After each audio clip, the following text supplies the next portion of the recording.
Hello, we're going to talk about trees and forests in video games. We're starting with Microsoft Flight Simulator. The schedule does say fly and chat, so I like flying around whatever video game it is and chatting with whoever wants to join me. Yesterday I was joined by the Admiral, a friend of mine who worked at the UN, still works UN like remote in a remote basis. We flew around Lebanon. Today there, there, there was a big the first sort of big world update to Microsoft Flight Simulator. They concentrated on Japan. There's a bunch of new the bug fixes and a new photogrammetry. I have such difficulty with the word photogrammetry.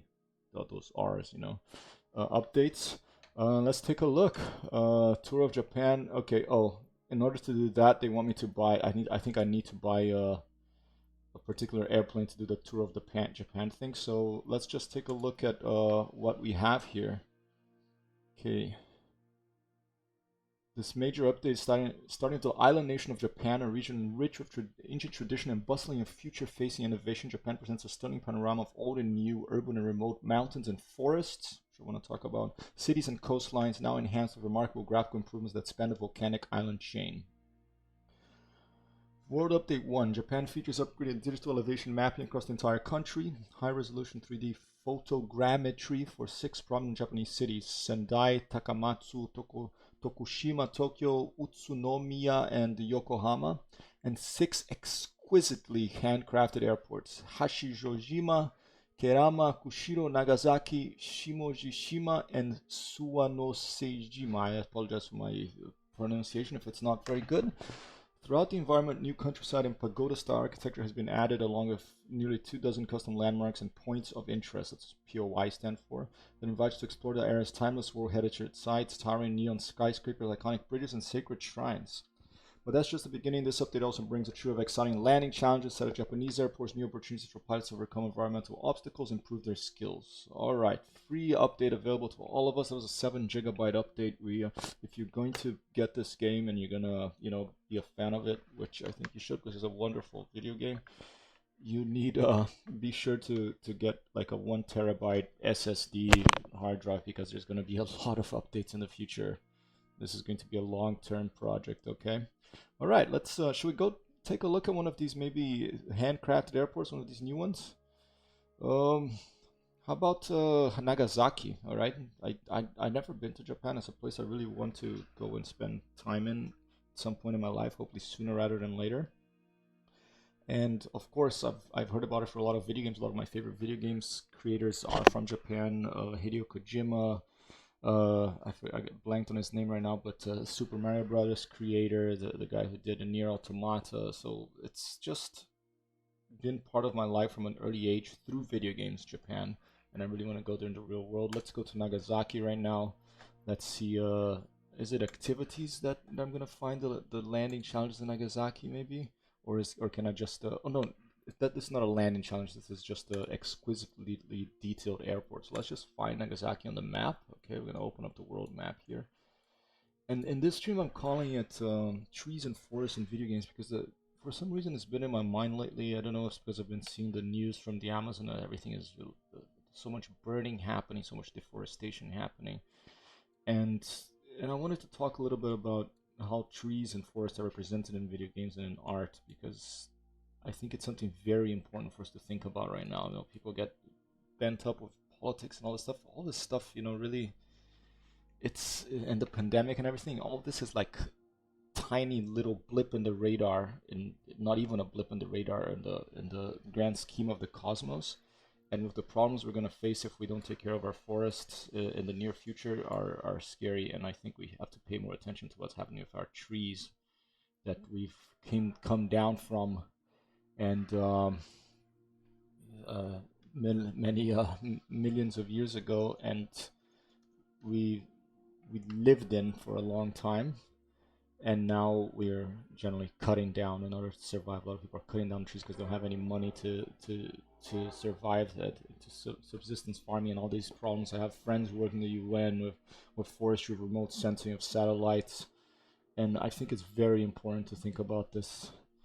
Okay, Nagasaki. I'm talking too much. I'm not paying. Okay, let's go. I think it's this one. All right. I've never been to Japan, so my knowledge of geography there is very poor. Let's open the filters. Let's put the black on map as blend. Okay, that's fine. I want to. That's fine. I want to. Okay, let's set that as a departure. Okay, and I don't want it to be a night, so I'm not putting totally live. Oh, there's 3 a.m. and it's lightning storm there. Wow. Okay. No, let's see that the day, and afterwards I want to check out the lightning because they've added lightning to the game now. I guess they didn't have it in the initial update, in the initial release, but now there's lightning apparently. Let's put some broken clouds, and let's put it at about let's put about 6:42 a.m. early morning. Okay, I'll just keep on Cessna 152. That's fine. I like to put in my 00-001 tail number, lovely bird, as my call sign. And libraries, I think I have overwritten the default of my little heart, so hopefully that hasn't been overwritten since I flew. Let's see what happens. And I'm a newbie at this, but I started a little Discord channel. I think anybody that subscribes can automatically be in it. I'm still playing around with permissions and all this other stuff, but if this is an opportunity that eventually I want to be able to speak with subscribers with voice chat if they prefer, and with friends of mine that want to go on flights with me, not just in Microsoft Flight Simulator but other video games, and talk with voice while instead of just with the text chat while I fly around and while I play these video games. All right. Okay. It's funny. I wonder if the audio from the video game is getting picked up. Let's see. Open my volume mixer here, make sure it's not muted because I don't. Oh, here you go. That's better. That's a little better. Okay, test 1, 2. Okay. All right. Sounds a little bit better. If it gets too loud, I'll take a look. All right. Take a look. This is looking pretty. I'm already liking this. I'm just keeping an eye here on my sound levels. All right, I'm gonna Control E here that I mapped to get rid of my parking brakes. Taking off into the wind, and here's Nagasaki Airport. We're gonna do a takeoff here. We're gonna do some low passes. We're gonna take a look at some of these trees here that we're gonna be talking more about, and then we're gonna do a phantom, not a phantom jump, a quantum jump, a warp jump, if you will, over to the Amazon forest in Brazil after we take off here and take a look at a bit of Nagasaki Airport, of this new update from Microsoft and Asobo Studios, the first world update for Microsoft Flight Simulator 2020. A hit, a video game hit. It's not every day that you find that you play a video game that turns out to be a hit from the beginning, and I think it's a very special when that happens, and you get to be playing this video game, a video game that's really you know went above and beyond the expectations. Okay, let me remove it. Get that down a little bit. I was talking to myself today. No one dropping by. That's all right. You know, it's what is today? It's Tuesday, and you know, people have better things to do. I understand as well than just like looking at someone streaming. You know, I do want to make this a radio that you can like listen. I would love these streams to be like a radio that you can listen while you're doing other stuff. It's not just about watching what's happening on the screen, but just about listening to. And that's why I have to keep talking. And I really should be looking at some music options that are not copyrighted. Maybe I'll write some of my own songs, try to make them good enough and interesting enough to. Let me acknowledge here. Interesting enough for people to want to listen to, or I'll just.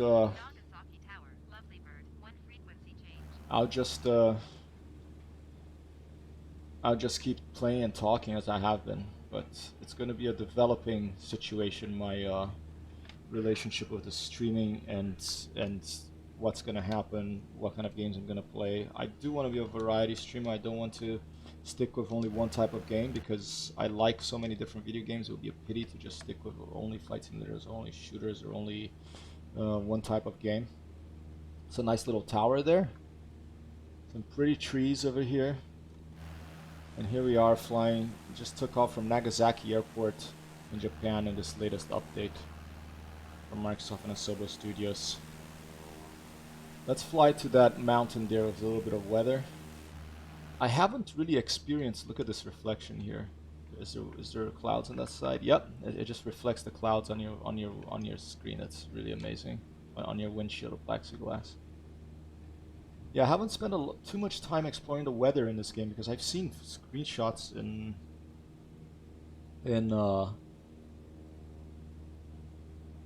Instagram and in other people's in other channels on the internet. There's some really impressive weather effects that I have not seen yet, like approaching storm clouds, things like that. So let's try to look for some of these, fly towards this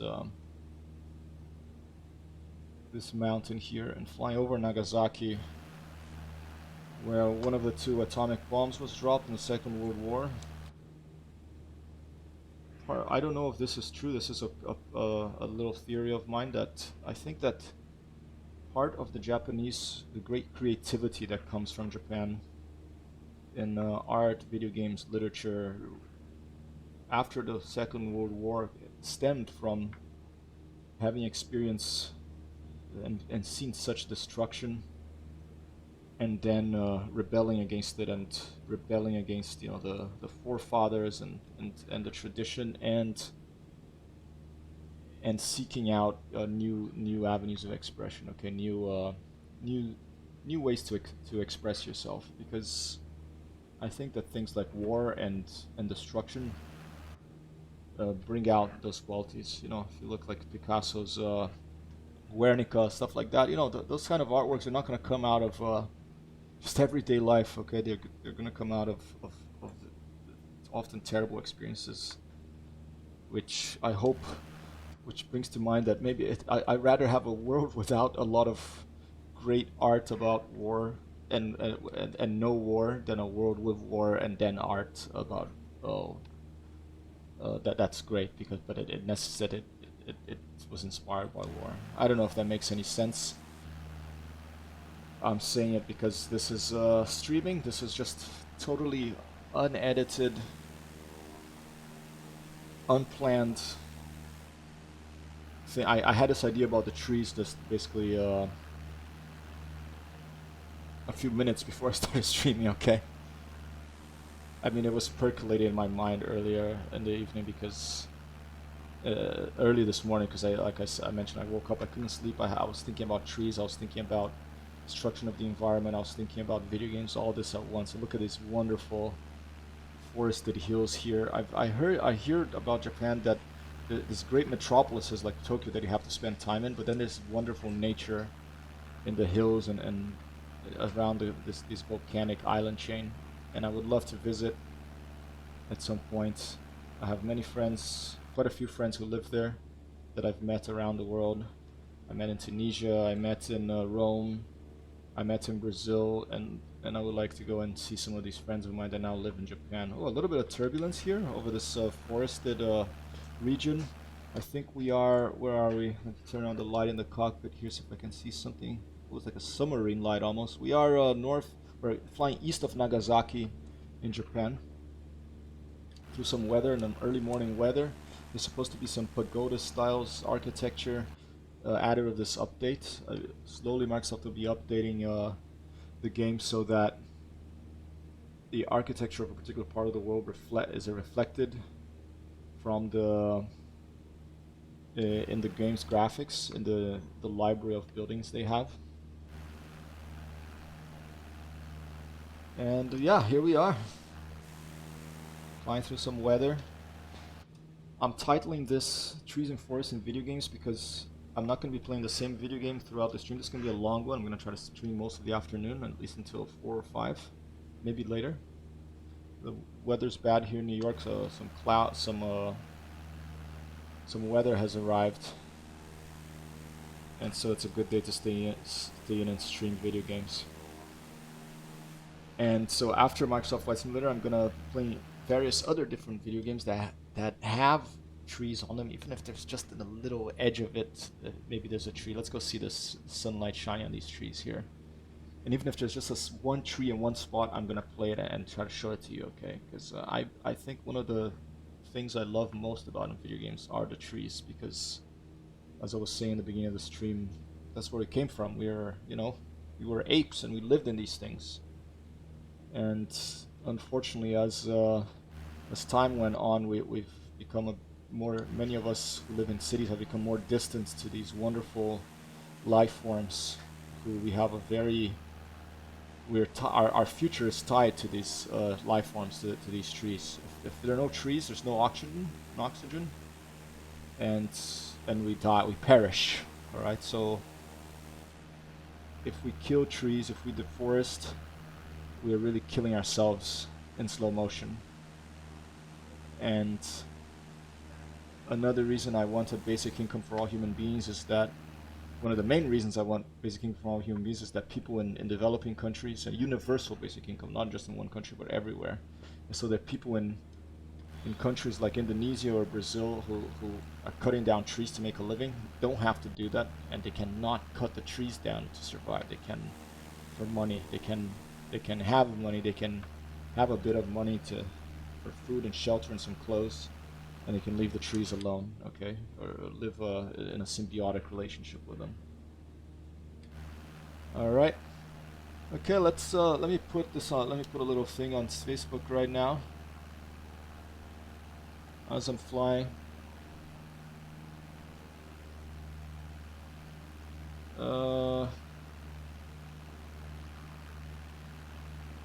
On Instagram as well.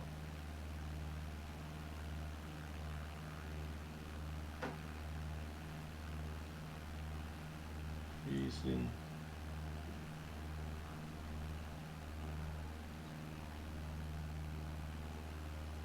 All right. Just putting a little announcement there.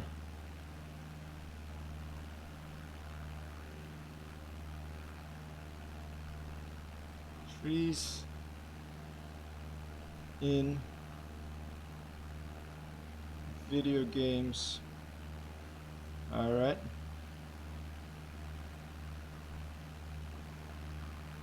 Live now.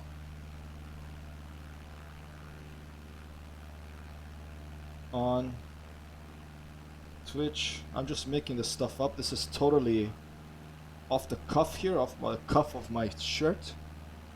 Let me put some little tree emojis.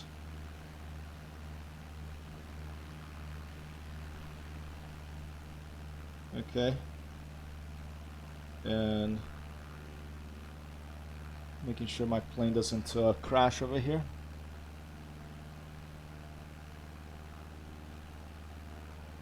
Alright, what is it? Twitch. I always want to put .com, but it's .tv. / hypertext hero. Okay.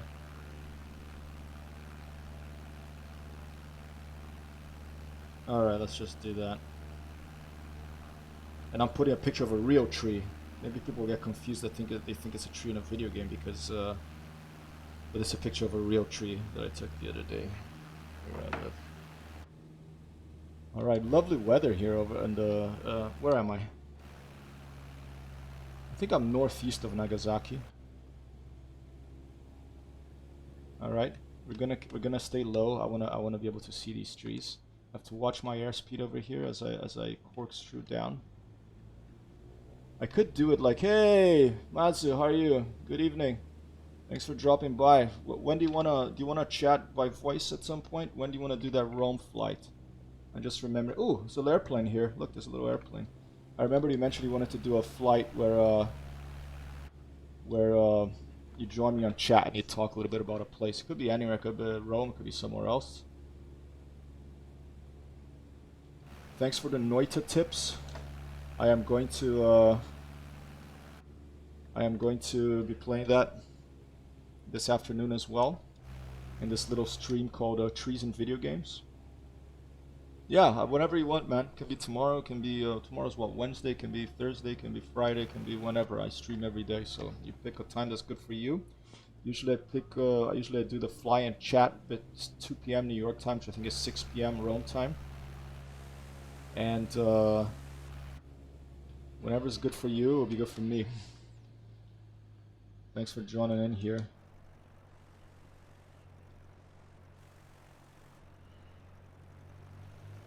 We're exploring some trees today. Won't like it, but I have Bureau, SPG, and other work-related things happening next week. Yeah, I remember all those acronyms. Wow. I don't have to worry about those acronyms right now, but hey, no problem. Whenever you're ready, can be another time. Quite a bit of turbulence here near Nagasaki in Japan.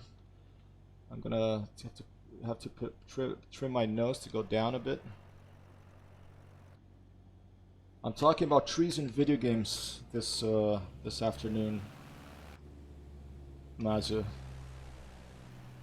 And I see some airplanes flying low to the left. Let's go try to meet up with them while we fly over these low trees in these beautiful forested regions. I think it's southern Japan, Nagasaki. Oh yeah, that's right. That's the word of the year, right, Quarantine? Look, here he goes, a little Cessna. Did I put live players? I think I did, right? This might be a player. I don't have the nameplates turned on. Maybe I should try to turn them on. Oh, there's some sort of monolith coming up here.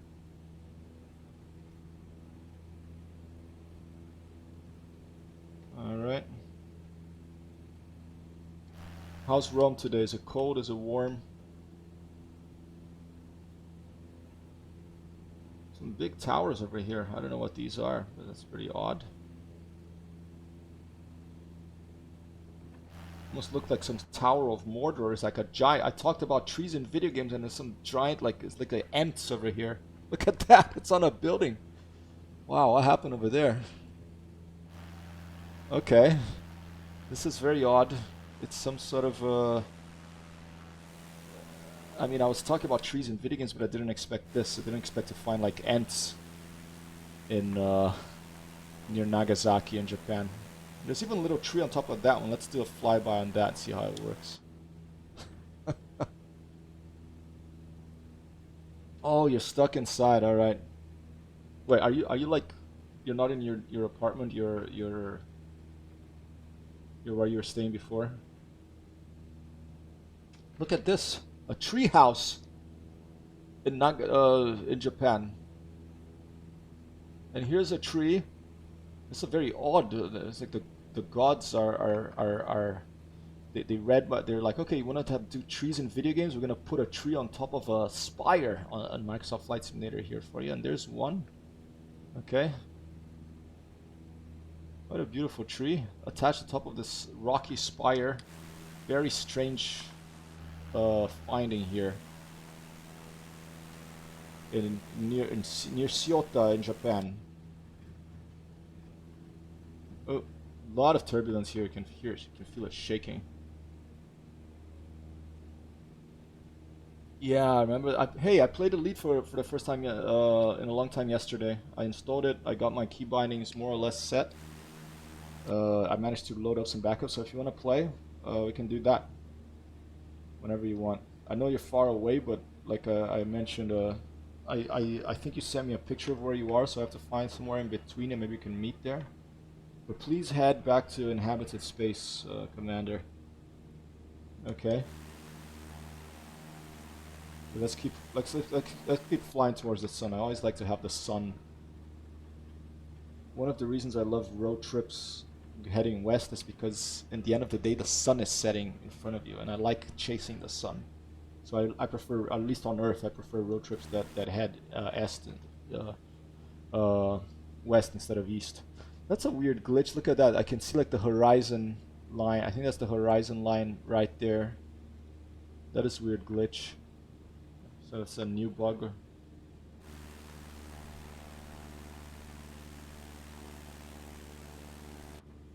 Yeah. Yeah, don't worry about watching all the videos. I appreciate you even just dropping by and glancing once in a while. I know you're busy. I was talking about how I want to make this more of a radio station. I would like to get some music I can use without worrying about copyrights and stuff like that. I might just have to record a bunch of stuff myself.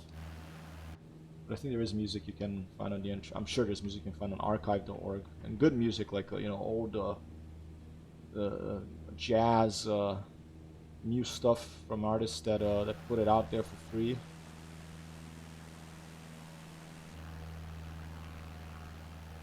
Nice, Noita. Yeah, I'm like excited to find. It's crazy you found that nuke in it.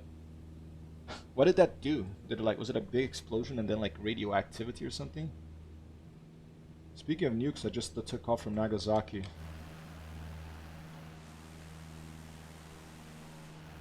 Beautiful landscape here in Japan.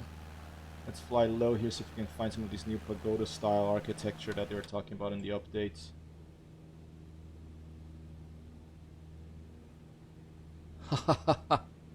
Excellent. Oh, no, not excellent that he died before trying to nuke, but in Noita. But have a good Noita game. Commander, when you get, I'm looking forward to when you have your new PC, we playing together some of these games. I have no flight plan in this flight right now. I am just exploring a bit of this, the landscape of Japan in this new Microsoft update. And soon I'm going to go back to the main menu, hit the warp button, and I'm gonna go fly over the Amazon. Okay? Let's land in a field here. Let's land on one of these fields. I'm gonna drop power. I'll put flaps down. I'm gonna choose that little road right there. See, this is what I missed in Elite yesterday. I missed being able to do this. Look, zoom in. This is so nice to be able to zoom in. They have it in Star Citizen, they have it in Microsoft Flight Simulator. I hope they add an Elite at some point. There was a video about the new Elite Odyssey update. I haven't seen it yet, but I'm gonna look at it. I'm very excited. It's coming at the beginning of next year. I hope that you can get out of your ship and board other ships and walk around space station in large space stations, and hopefully maybe even throw in atmospheric landings. I don't think so, but I hope they do that eventually. Okay. Alright, I'm gonna land in this little road here, this patch of grass coming towards this hilly tree-filled hill here. Because I'm also, oh, and there's a tree over there, and then we're gonna taxi to that tree. Okay. I committed to this landing, so here I come. And they also apparently changed the braking behavior, so I think it takes longer for it to brake now, so maybe I won't be able to do as many crazy landings as I was doing before. Alright, let's taxi to the right. Let's taxi and stop by this tree over here. I thought I saw a solitary tree somewhere. Oh, here it is up front.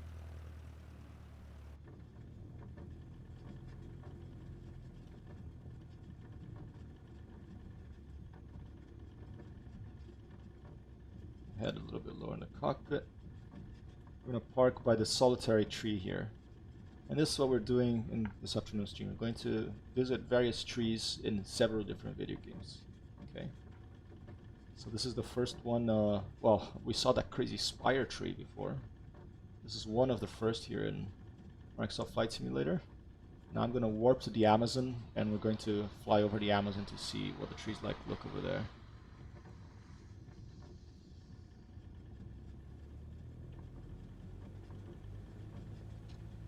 Right, it's feeling nice. I like how the taxiing is feeling. I don't know if there's been an improvement to the ground handling behavior in the game, but it's feeling pretty good right now. Here's a nice tree, a lone tree in a field of crops. It feels lonely. It's solitary. I'm gonna park over here, and I'm gonna switch off my my engines to say hi to this tree. I always forget where the keys are in this airplane that looks like a car. Alright, let's go back. Where's the heck's the ignition? Is it this? Here it is. Okay, turning off the key. There's some cars. And here we are. We came to say hi to the tree in Microsoft Flight Simulator. 1, 2, boss. Yes, go back of your car. Don't stay here. Okay, escape. Main menu. All right. And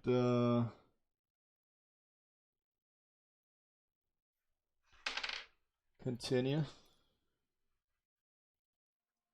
Ceiba. What are ceibas? Let's take a look. Botanica. Where are the ceibas located? In Africa, in Italy, Palermo, dell'Orto Botanico di Palermo. Well, that's an Orto Botanico.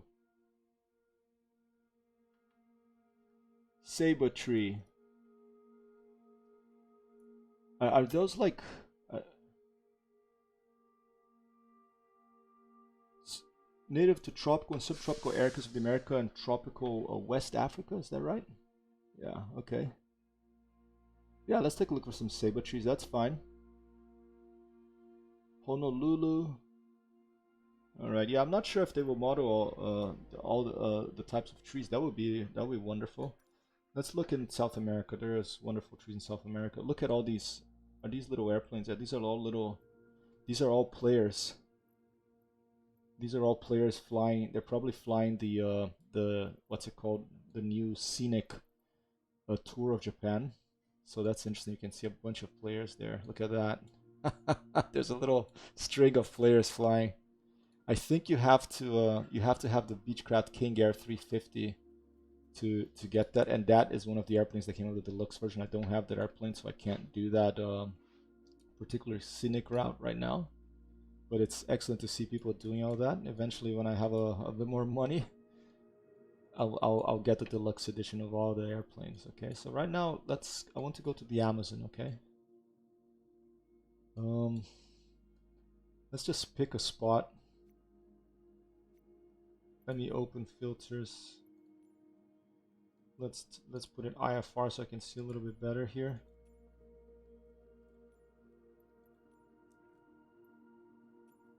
And let's go around here. Tapuruquara, okay? Flight conditions, let's put it early morning again.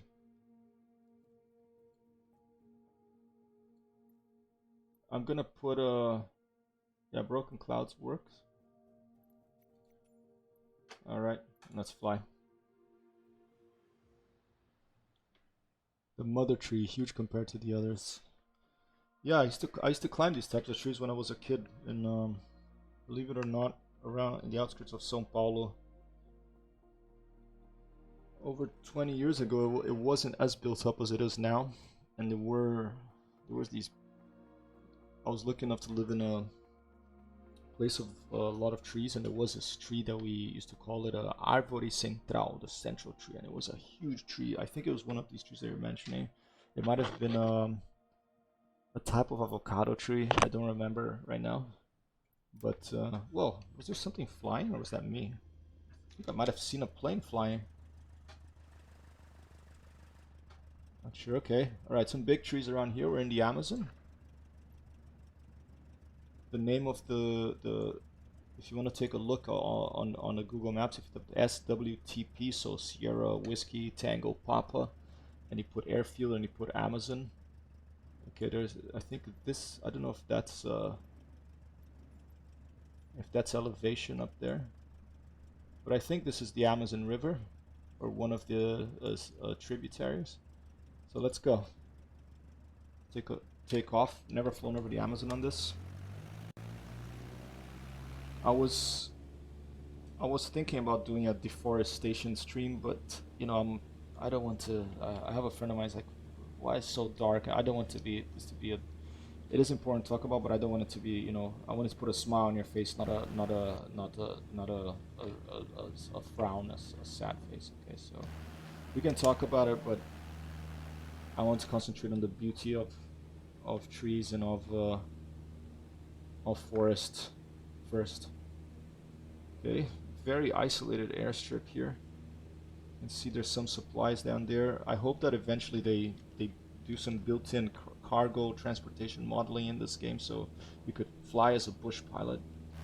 Although the game I'm really interested and really looking forward to about flying in the bush is this game called Dead Stick that hopefully will come out next year.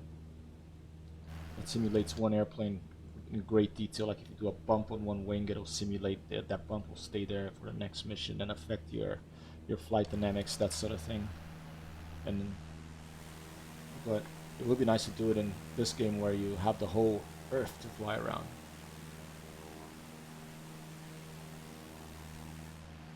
All right, trees. You want to talk about trees?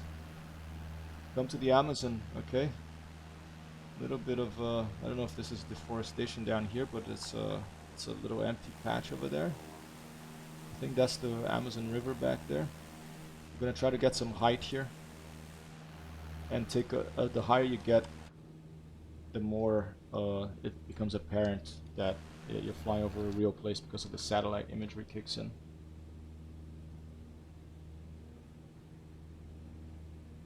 So let's fly towards the river while we try to get some height. It's funny that the Cessna 152, it's not lit, the instrumentation. You have to, there's like a sort of like submarine red light or photographic darkroom red light you have in it.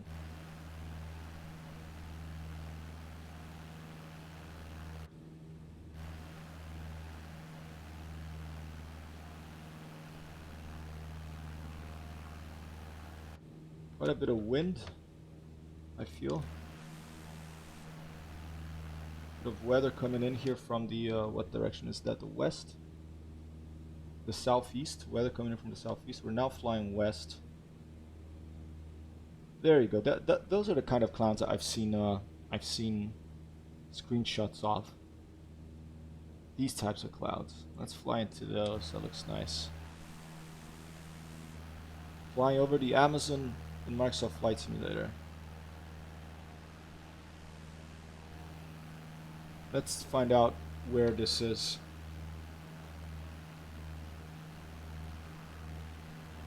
TPQ SWTP. Okay.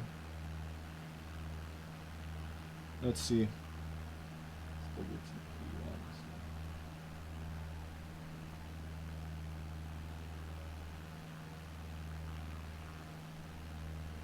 Let's see.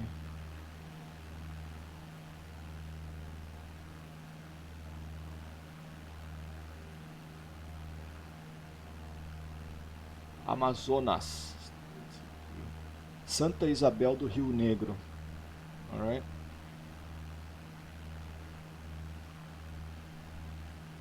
Population 7,000.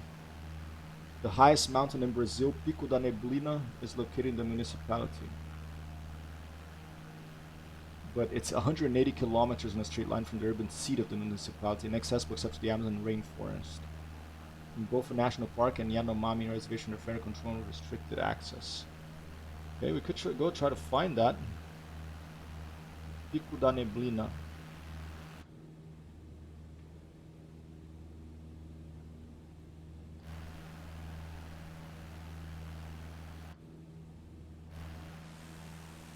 I have some neblina over here. Neblina means fog in Portuguese.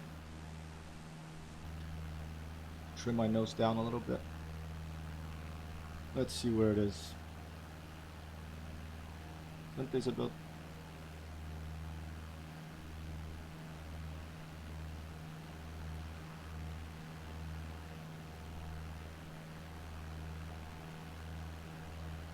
Alright, maps. Looking it up over here. Okay, I have to take a bearing of about 310 to reach it. Let's try that. This is a very rough bearing, but if it's a large mountain, I should be able to see it. So I have to get a bearing of around 310 according to my compass here. From the airport, from Santa Isabel do Rio Negro to Pico da Neblina National Park. Highest mountain in Brazil. Just total luck that well, just coincidence that I'm here. What is it? Northwest, okay.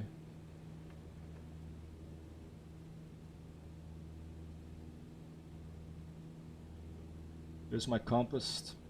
Northwest, about bearing 330, or 315 really. 315. That's right between, almost in the middle between 3 330 and 330. That's bearing 300 and 330.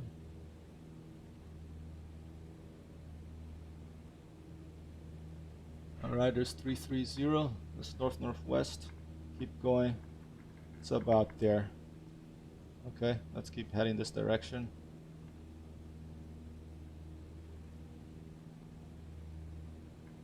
And we'll keep our eyes open to see if we see it. We're gonna have to fly through some cloud to get there. We're flying directly over Santa Isabel do Rio Negro right now. And this river is Rio Negro. It's not the Amazonas River. It's a river that eventually flows into the Amazonas, I believe. It flows into Manaus. One of the tributaries, if I'm not mistaken. Let me get my... I'll show you what I'm looking at. I'm looking at this thing, okay? This is Compass Rose of back azimuth. And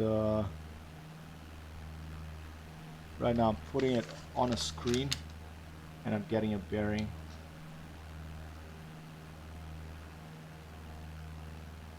More like 330. Make sure that we do it right. Okay, about 330. Around there. Okay. A little less than 330. Around there. Okay, we're going to be flying through some clouds. It's always exciting.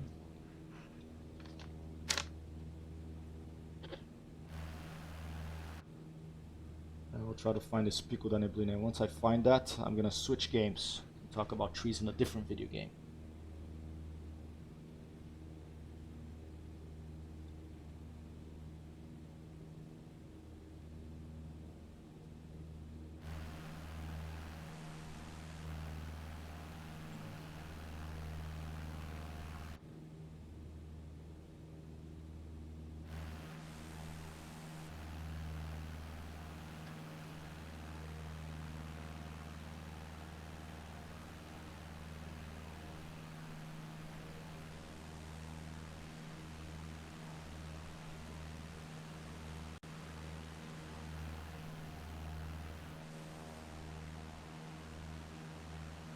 Those look like villages there, maybe native villages. Go to the right side of the aircraft and look down, zoom in a little bit. Bit of a lake over there. Gorgeous clouds, look at that.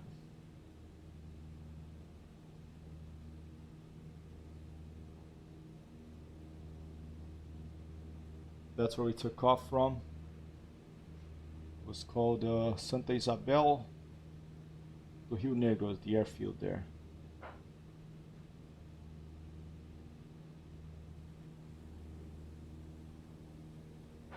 The lighting now coming into the cockpit here as we approach these clouds.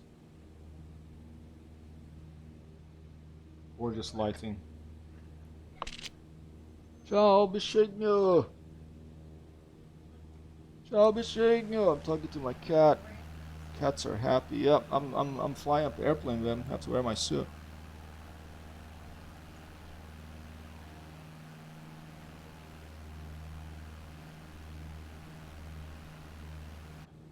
Look at this. This is wonderful. I love flying through the clouds.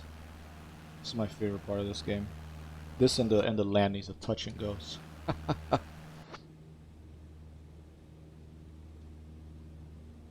Really wonderful.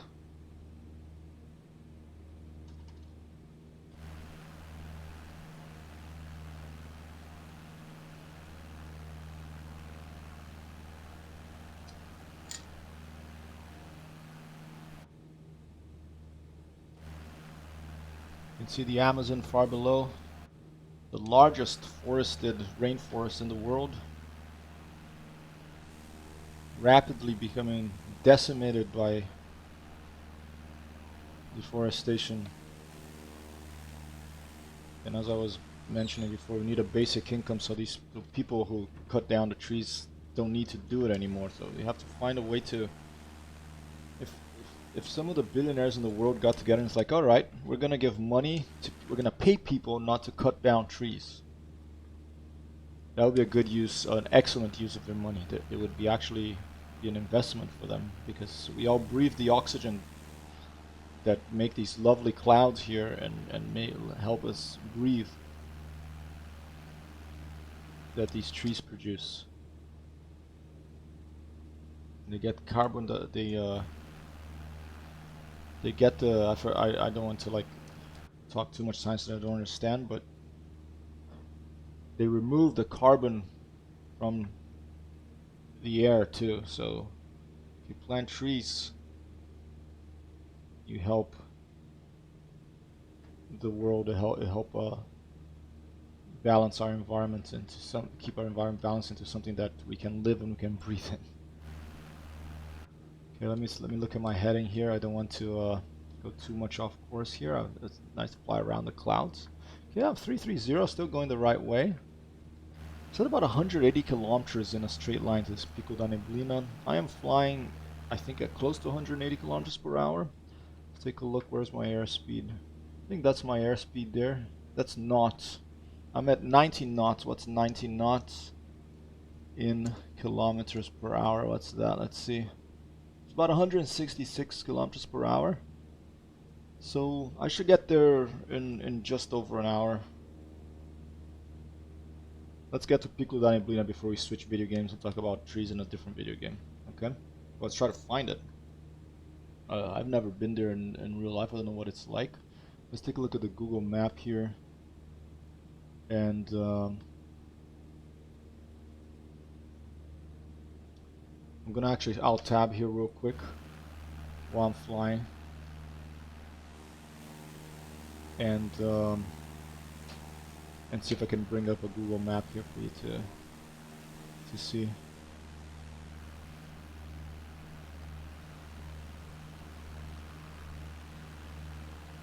Make sure that it's a very stable airplane. When you put the Cessna in one orientation, it generally stays there, which is nice.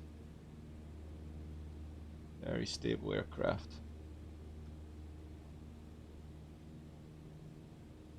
Alright, now I'm going to Alt Tab.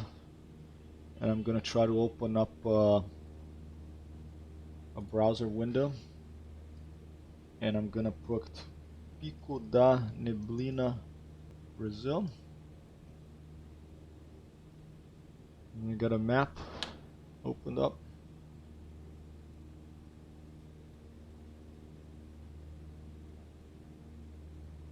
And we're going to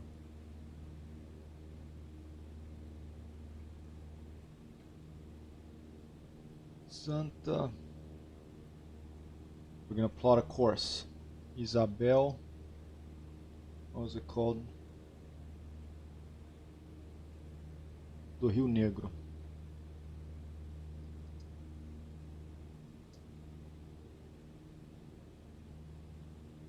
Alright, there it is. I'm gonna put it on a satellite view. And now let's see if I can go to OBS and see how that's looking. Alright, so this is what we're doing right here.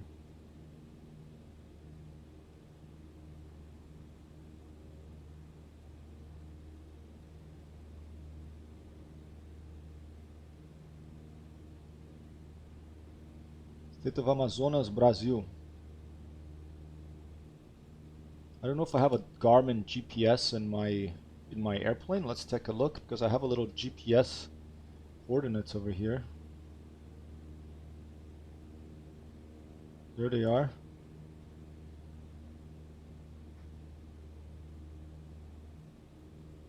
Let's see if I can input this in. You found a picture of me with my cat. Which one? Las Torta? Where did you find that? On the internet or on your phone? Robbing, she's with my mom now. I missed Las Torta. My mom's not doing too well today. I'm a little worried about her, but hopefully she'll feel better soon. Her foot. Her cervicale. My mom's just tough. She She doesn't want to not work. Doesn't like resting. Here's some trees. We're talking about trees in video games. A lot of trees down there that we have to protect. There's another river. Beautiful landscape here in Amazonas over Brazil.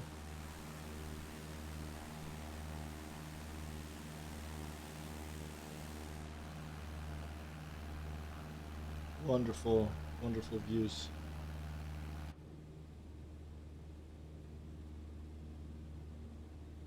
Yeah, thank you, Mazu. I hope that I can come visit. Oh, uh-oh. Microsoft Flight Simulator crashed.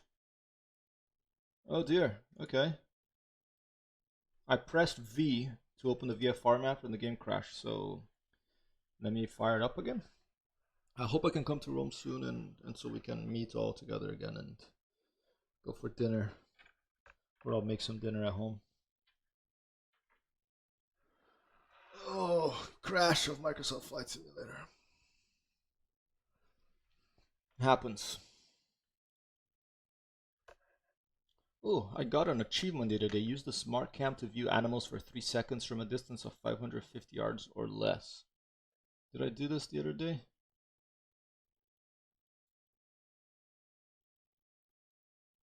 Back. Let's see.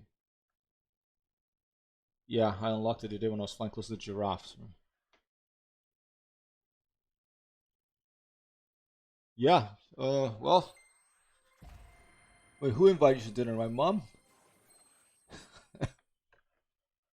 That would be if you cook for her, probably. She'll invite you. I'm joking. She likes going out to eat these days. She cooked her whole life for me, so that's alright. I'm very lucky now to live with someone who loves cooking too. Well, who loves cooking, not to.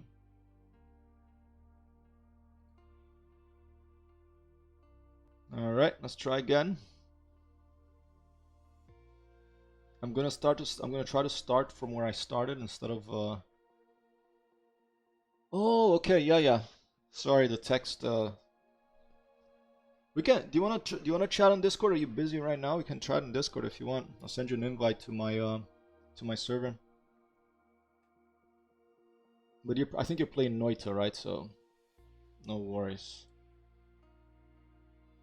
It's Mount Fuji we have to fly over. I think those are little pagoda style buildings. Is that what they're talking about? Building archetypes. Archetype. That's a video game word. I like that word. Alright, let's try again. Santa Isabel do Rio Negro to Pico da Neblina. Let's go.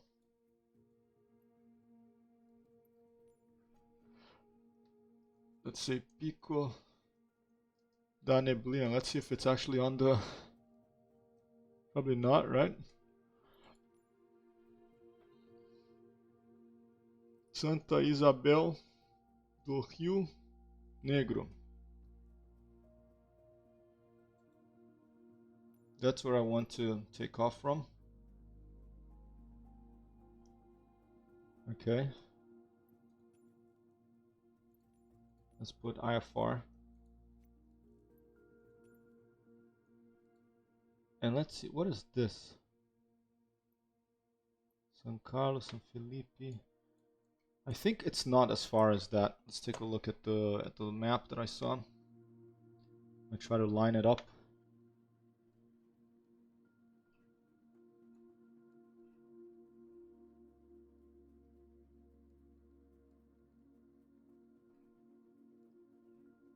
I hope it's the right place. Okay.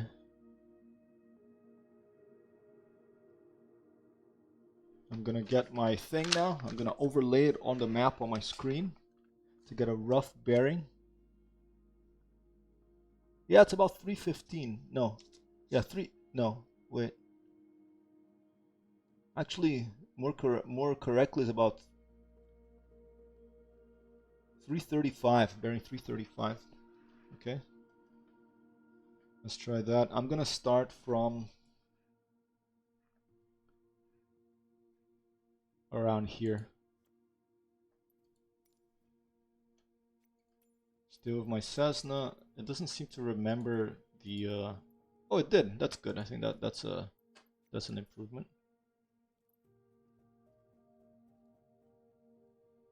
All right, let's leave the broken clouds. Let's put it in the morning, like where we were, more or less.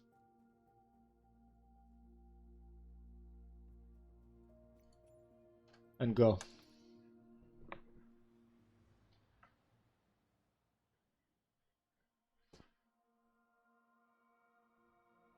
How does what work, Mazu? Discord? Us talking? Okay, basically you go here and you download this application. Okay, here I'm gonna show you.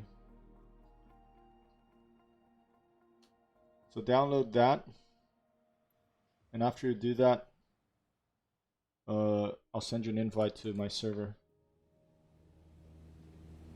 I have it configured now that subscribers to my channel get automatically an invite, I believe. I hope I haven't messed that up. Ooh, quite a bit of the cloud is quite low now. But I'll send you a personalized invite to your WhatsApp or to your email. Okay, we want to go about 345. Ooh, quite a bit of oh, I can see some mountains there. It's gonna be maybe one of those. All right.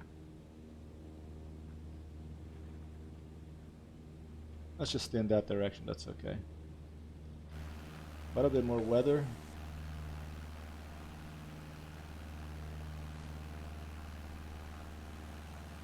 All right, let me send you a Discord to my an invite to my Discord.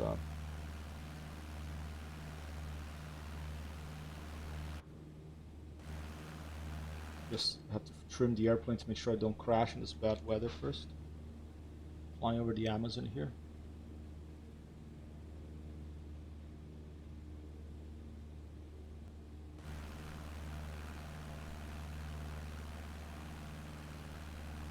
All right, let's see.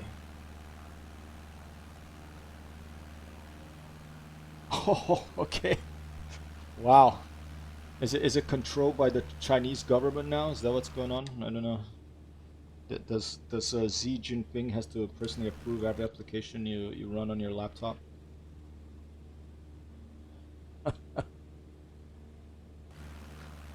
Only allowed to use WeChat so that we can monitor all communications. Or if you're in the United States, you know, Facebook. Discord, it's basically a very easy to use where this started as a voice communications and text for video game players, but now it's expanded to whatever. If you want to build a community, there's a bunch of tools. There's an American company. It's not open source, but they seem to be done pretty well so far. I would not be surprised if they get bought out by one of the big companies soon, because they are huge. Okay. And when that happens, then I'll be out of there. But for now, it is the easiest way to talk about and play while playing video games together. It's like one click and you join a voice channel, or you can share your desktop and stuff like that. Copy that. Yeah. Yeah. Hey, if you're working for, you know, I mean, I don't want to go too deep into that, but if you're working for a government that monitors all communication and it has, you know, a dictator in charge, then yeah, those issues are gonna happen. Hopefully this country doesn't become like that and everything changes in the next few months. It's gonna be like a circus, but let's see what. It's been a circus the past 4 years. Let's see what happens. Beautiful flying over trees here in the Amazon, trying to reach Pico da Neblina, the highest mountain in Brazil.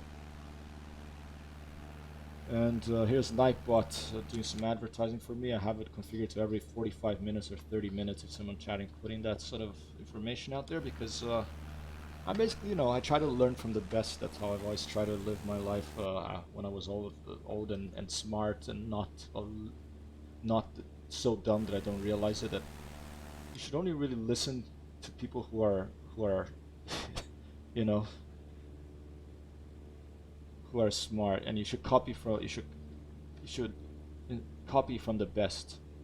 Okay, steal from the best. Don't ignore mediocre, ignore everything else. Just if you're gonna play guitar, you know, listen to Jimi Hendrix. Try to emulate Jimi Hendrix. You know, Buddy Guy. Depending what you like, I don't know, Kenny Burrell.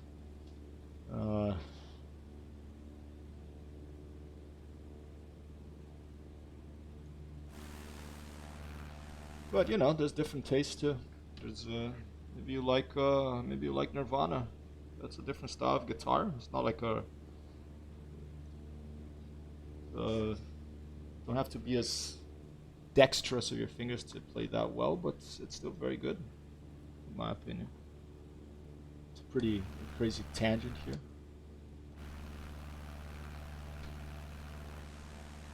Approaching Pico da Neblina. It must be one of these mountains ahead of me here. I'm excited to go to see Pico da Neblina. This is totally unplanned. That wasn't... Pico da Neblina means the peak of fog. So it must be foggy there.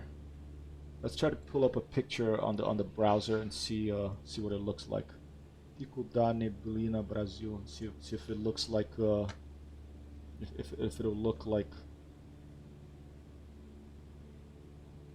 All right, go. Pico da Neblina. Okay, let's see. You can find this thing. Look like something like that. It looks kind of spiky and it's like kind of spiky. Almost look like Rio de Janeiro. I'm gonna fly around and see if we can find that.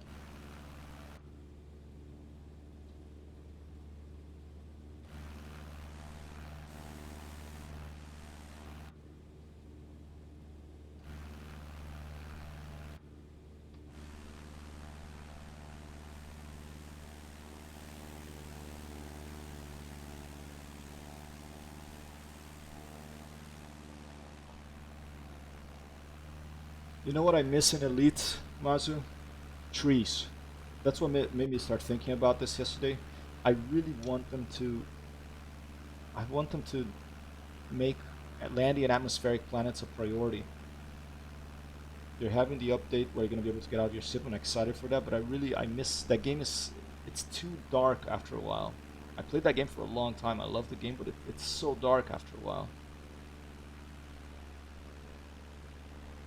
Oh, lovely. Look at this. See, look at this green. Green makes me feel happy. Doesn't it make you feel happy? Trees and... Beautiful. Cessna 172 approaching, looking for Pico da Neblina here in the great Brazilian Amazon forest, the largest forest in the world. Jungle. Snakes. Spiders. Onças. What was it called, that tree? Probably that too.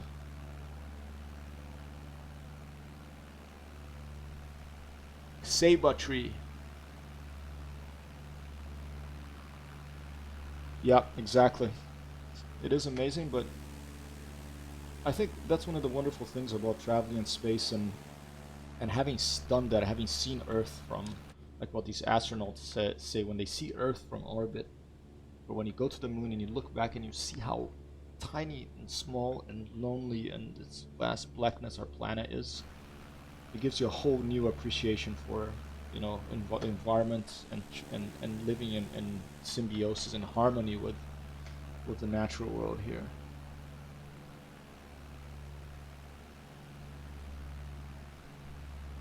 And I hope that that more and more people can have those experiences. I mean, it's expensive to get in a maybe like if you're a friend of Elon Musk, but if it's expensive to get up in a fly up into orbit, you know, but then it uses a lot of energy. But if you can do that in some of these video games and get an appreciation like this, wonderful, right? It's one of the best things about video games. They can let you do something for relatively a pittance that you can't, that would cost like a fortune or just be impossible in real life. And to experience a little bit about that wonderful imagery here of the approaching Pico da Neblina. 1, 2, last. Oh, yeah, I have to move on. sitting around for a long time here, alright?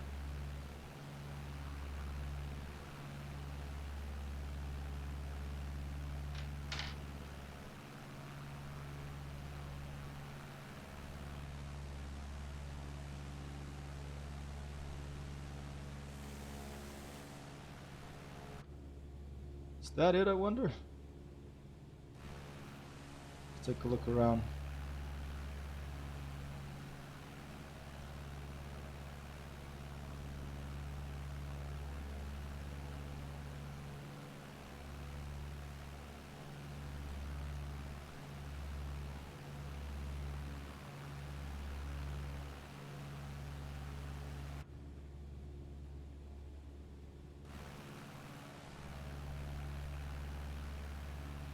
I wonder if it's one of these here or that one. I'm gonna go left here.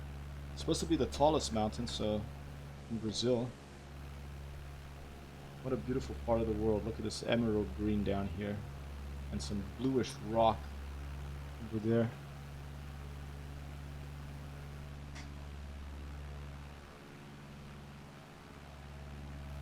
A lot of trees. Beautiful natural environment with these clouds. Just touching the... Oh, look at the lighting now on the propeller. That's really cool too.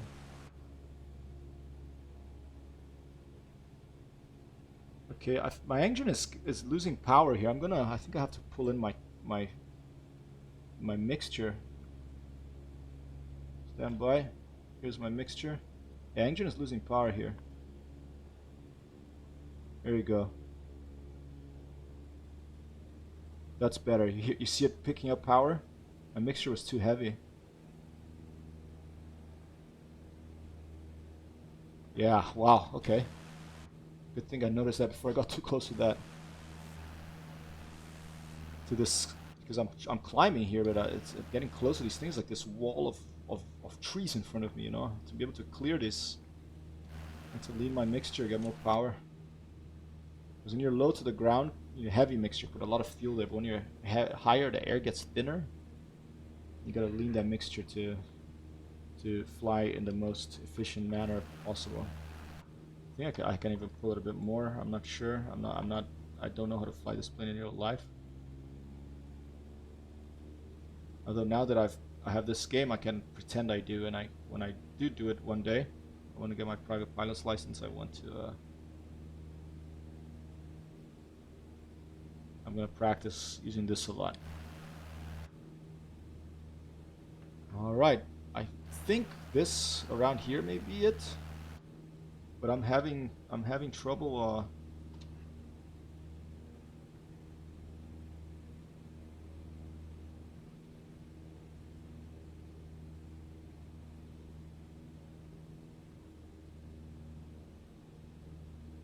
so around right under 40% mixture.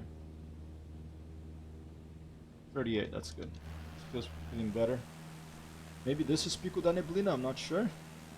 This is whatever this is, a nice screenshot. I'm gonna take it. There it goes.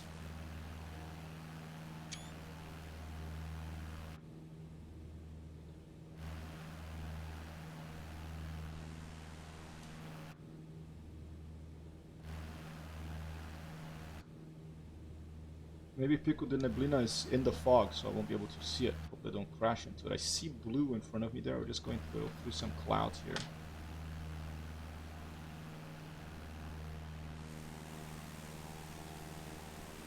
Very beautiful flight here. See how I'm pulling my nose high. I have to put it down. Getting close to stalling there. Maybe this is Pico da Neblina. Let's turn right. Maybe that next one. Let's keep moving towards these crazy cloud formations here. I'm gonna stay outside of the cloud so I don't crash into a mountain in the cloud. If I can. Wow, look at that.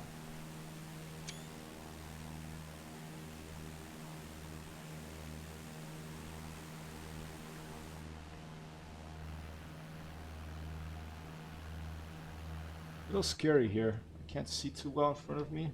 I see sky up there. But I don't know if there's a mountain or not, because there's clouds in front. Oh, excellent. What happened?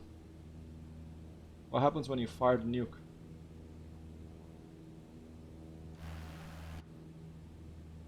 And did you get it in the Holy Mountain, or did you get it, like, did you find it in a staff in the caves? Talking about Noita here with my friend Mazu.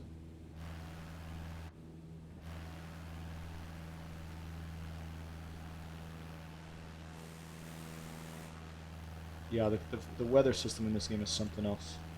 The first game I've ever played that actually lets you fly around clouds, and they look, you know, pretty realistic. There you go, just cleared that one. Wonderful.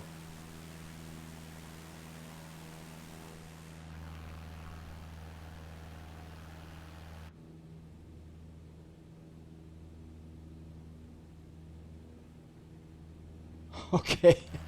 It lands somewhere, so you fire it out of the staff? Did you survive? Take cover, huh? How long does it take when you fire it? How long do you have to get away from it? Oh, okay. Does it kill like everything?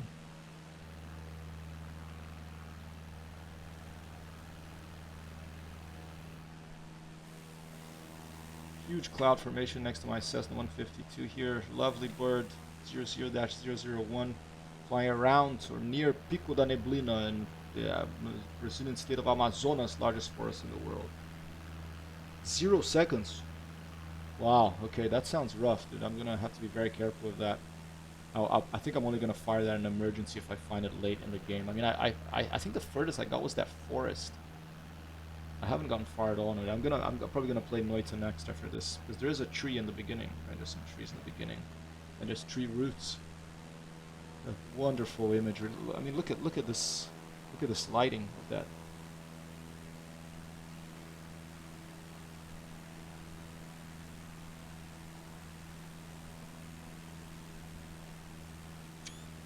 Beautiful. Another picture there.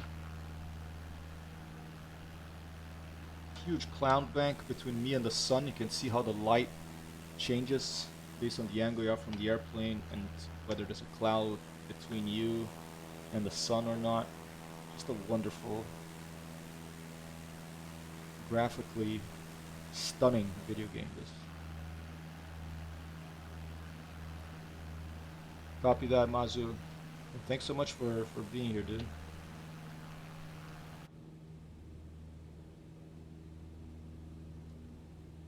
How's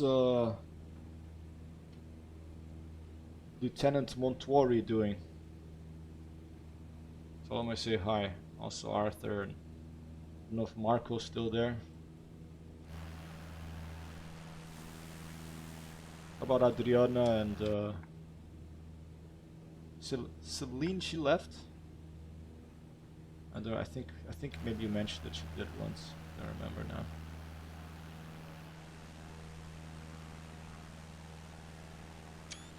Another little picture. Excellent. Oh.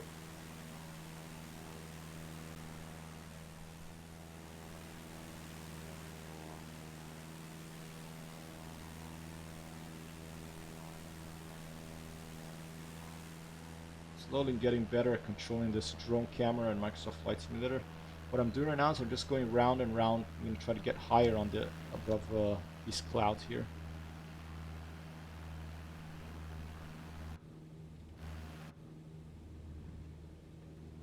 We are at 7,000, approaching 8,000 feet. The air is getting thinner. I have to lean my mixture a little more, I think.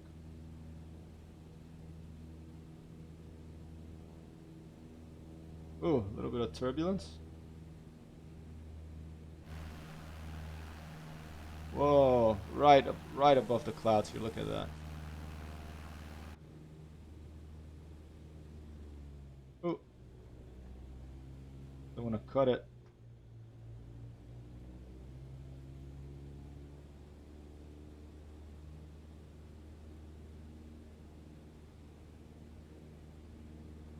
Leave it around where it was.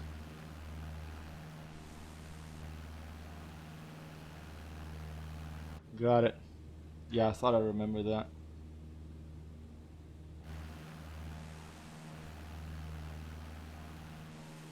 Okay, am I gonna be able to get higher here? Soon gonna want to find a landing place because I always like to finish this with a landing. So I'm gonna do one. So I'm gonna complete the circuit of these clouds here. We're around Pico da Neblina, but as its the namesake states, there's neblina around it, which means fog, which means clouds, which means we can't really see it if it was, unless we already saw it and looked a little bit different. It didn't look as sharp as I thought it would be. But no real way to find out unless I do some much more detailed analysis of this imagery here. So I'm just gonna finish the circuit of these clouds and then find a place to land, and then switch games to a different game with trees in it. So it's trees and clouds, but you know, trees make clouds, so everything is interrelated here. Interrelated, that works.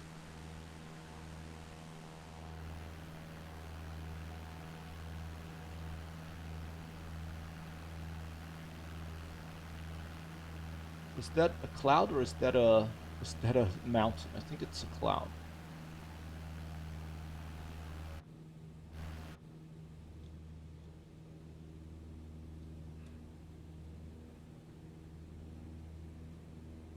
Yeah, really struggling to climb this Cessna right now.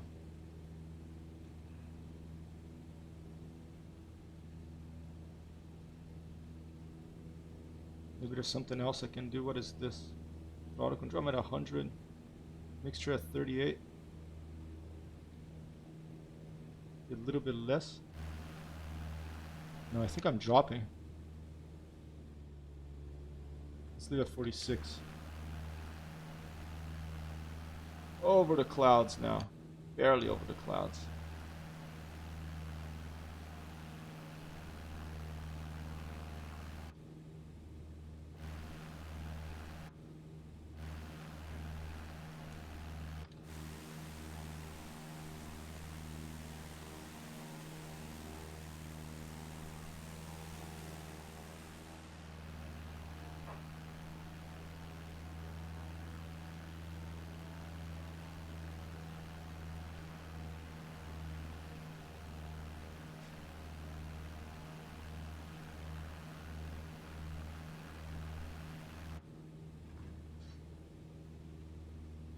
Alright, we're gonna go down through.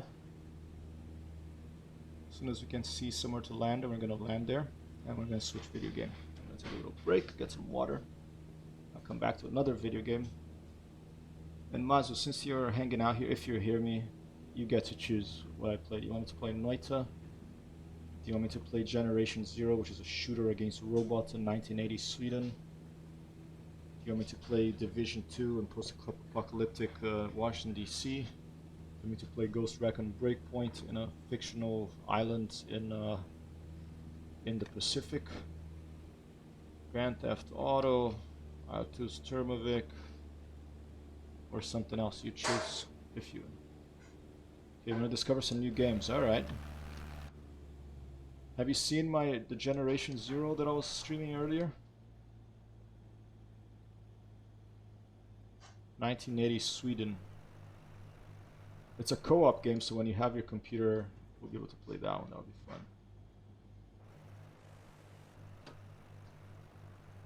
Alright. So getting away from the clouds surrounding Pico da Neblina, what I assume is Pico da Neblina, and we're going to look for a landing spot. It's a heavily forested area of the world. Thankfully these still exist. Down there seems to be like a little patch of something. But there's obviously no roads, no... Should I try like on that peak there? That looks a little too... Maybe over there. There's a what looks like a river. Oh, there's a little. That looks like a bit of an inhabited place there. Maybe like the river. Take a look at my airspeed. Make sure I'm not going too fast. I'm okay. Excellent. All right. We'll play some Generation Zero after this then. I think maybe that was Pico da Neblina over there. That looks like the right shape.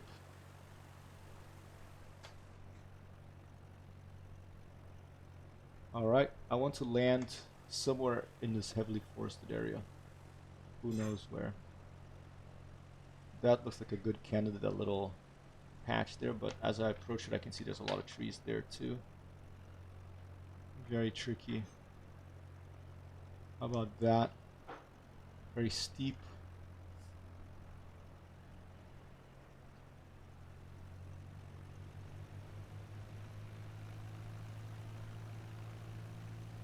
That looks like it could be a village by that river over there. Let's head over, let's head by the river.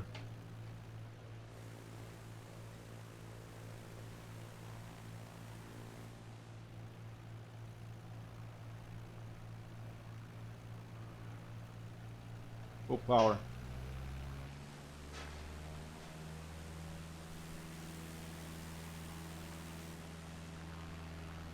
Very pretty, the red against the green here on this airplane. Flying over the trees. Whew. You can see the shadow on the propeller of the sunlight. Nice detail.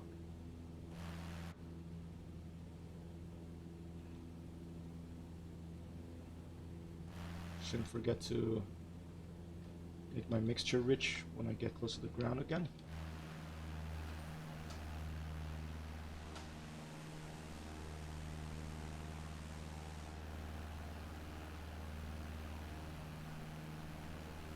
Wow, look how many trees.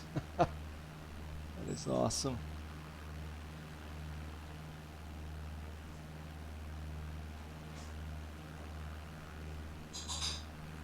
How about that? Is that like an inhabited area? Possibly.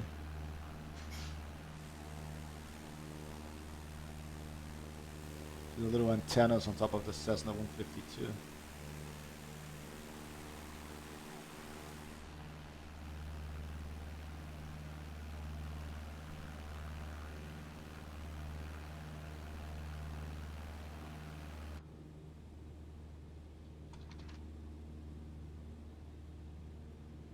You can see the wheel from this side if you get close enough.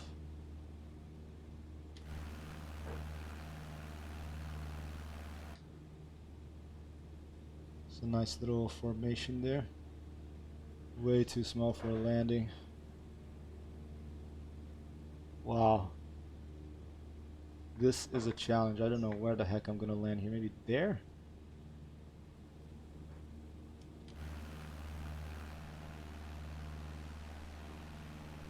There. Maybe that. I don't think there's enough space, but unless I keep flying quite a bit further. What is that up there? Is that a road or is that a... Oh, looks like a road. Yeah, let's go towards that. Or is that maybe still the river? I'm not sure.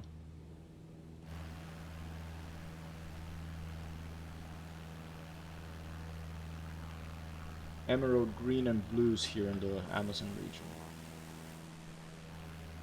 Overcast sky.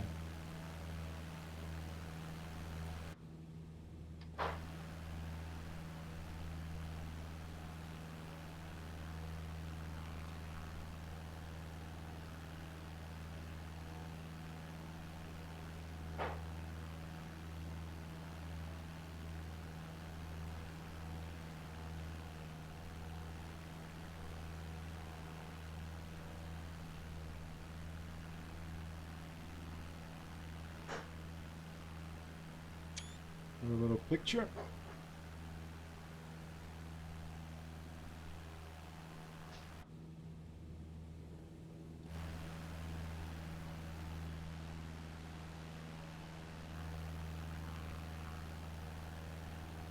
That looks pretty good. Let's head there. And maybe a bunch of trees will spawn in by the time we get closer. But it looks as good as anything I've seen so far around here. There's no place to land here in the Amazon. A lot of trees. Yeah, that's gonna be our landing spot. One way or another. And then we're gonna go. I'm gonna show you another video game called Generation Zero. We're an hour 25. That's plenty of time for Microsoft Flight Simulator, even though after a crash, I think we managed to find Pico da Neblina. Even though there was a lot of neblina, aka fog, around the peak of fog. Flew around lots of wonderful trees rendered here in the Brazilian Amazon. And now we're gonna come into land in this crazy little patch of land, whatever this is. Press V. We are west of Ugaga. I have to look that up later. I'm just gonna write that down. Ugaga. Ugaga. Look that up. Okay, I'm gonna put flaps down. Let's get the mixture rich. All right. 100%. All right.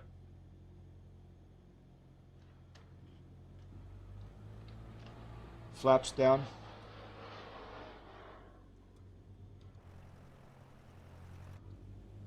I don't think this is gonna work, but let's get a copy them. Thanks very much for hanging out.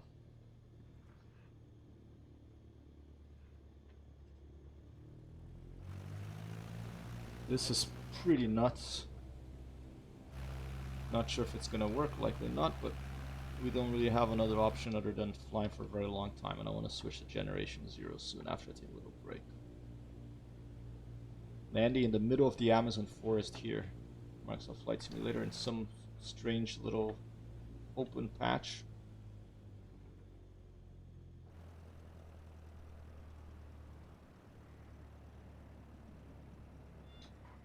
Oh! Boss! Got it. Wow. I didn't expect that to work.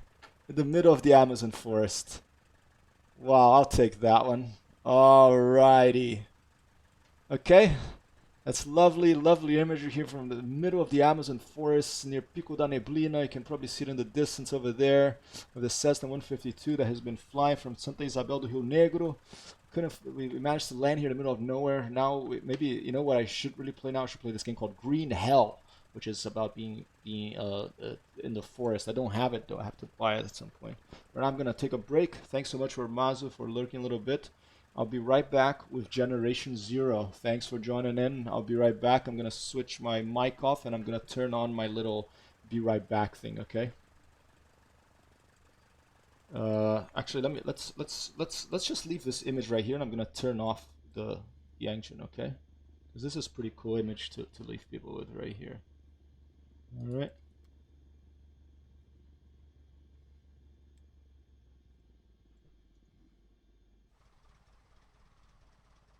Yeah, I'll leave a. Let me leave it an outside view of where the hell we are. I think you can actually hear it. I'm gonna turn the volume of the game up because this is pretty amazing. You can actually hear the jungle. This is really cool. You can actually hear the jungle. This is awesome that they modeled this. And the wind as well. You can hear the jungle and you can hear the wind.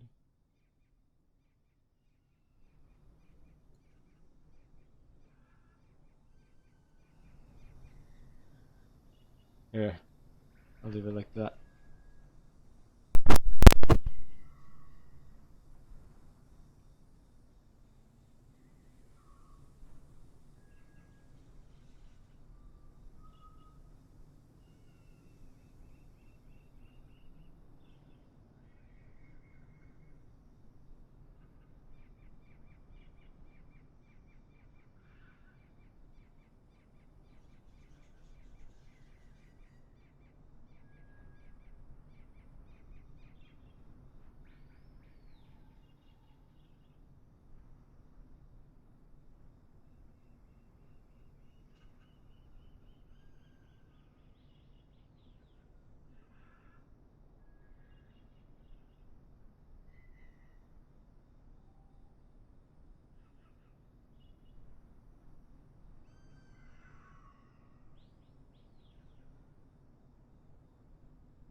Testing 1 2 3 1 2. Test 1 2. All right, so that's a landing in Microsoft Flight Simulator in the middle of the Amazon. Very happy about that one.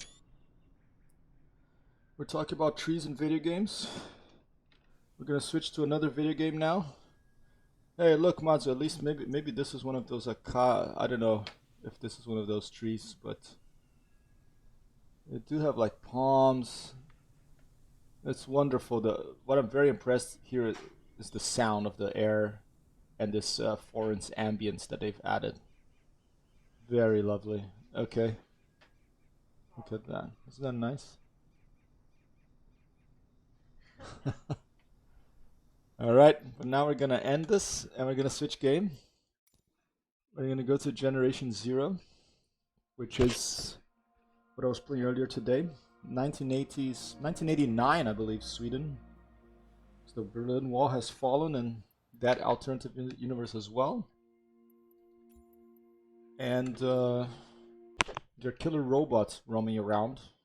And you're one of the survivors and all you have is whatever weapons you can scrounge, or usually some rusty pistols and rifles. And you're up against the killer robots, and there's a wonderful there's no wildlife, like you can hear them, but you don't see actual wildlife. You can only shoot at robots, which is I like. But you can hear, I think, birds, and you can hear the wind and all that sort of stuff. You can hear nature around you, basically. So let's see if this works seamlessly. One thing, the interface in this game is on the top here. So I do want to do this real quick. Let's see if I can do this while I'm here talking to you, okay?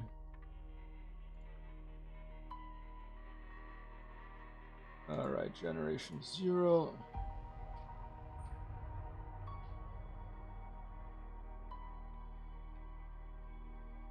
And we're gonna pick up this character here.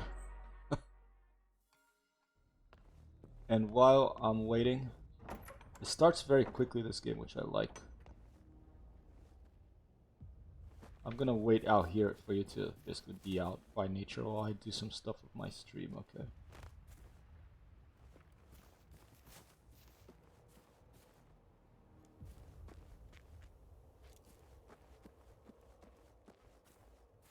Let's just hide over here and watch the forest. I do wish they would add a key to disable all HUD elements. Oh, shh. Okay, never mind. I'm not gonna wait out here. There's a big robot roaming around here. Oh, all right. Lovely.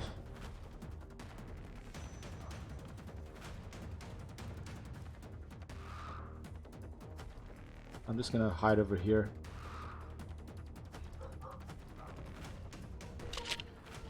What is it doing? He's meowing? Should I come see? Oh, I can do it. Hey, give me a second. Let me just be right back here. Coming.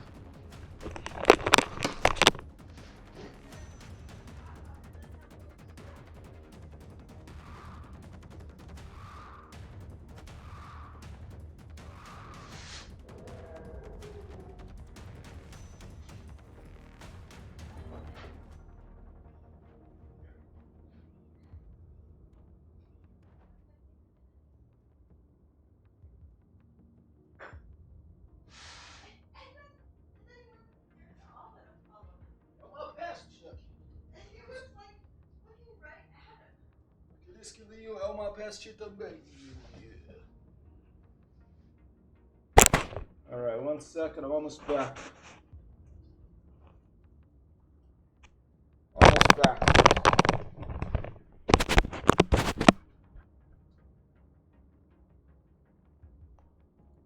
No, I don't want the folder to go okay.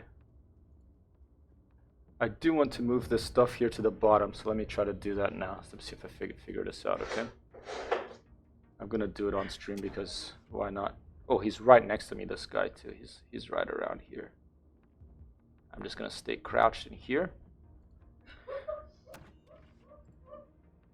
Now I'm gonna duplicate this. I'm gonna cut it left, higher, and I want to move my whole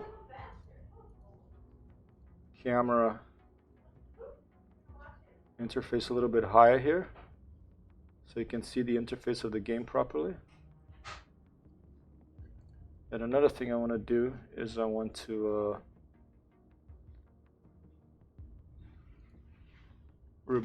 hide the top bar.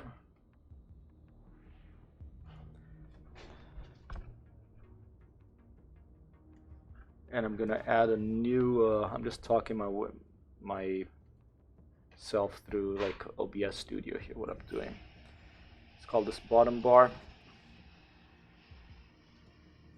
And now I'm going to, maybe I should do an OBS stream to show you what I've learned from this, because this is a total learning experience for me. Basically learning to use this software that lets you, it's an open source software, it's called OBS Studio, lets you stream to the internet. All right, I'm gonna put this down here. That's not too bad right there. All right, so let's leave it closer here. And then on top of that, I'm gonna move this stuff here.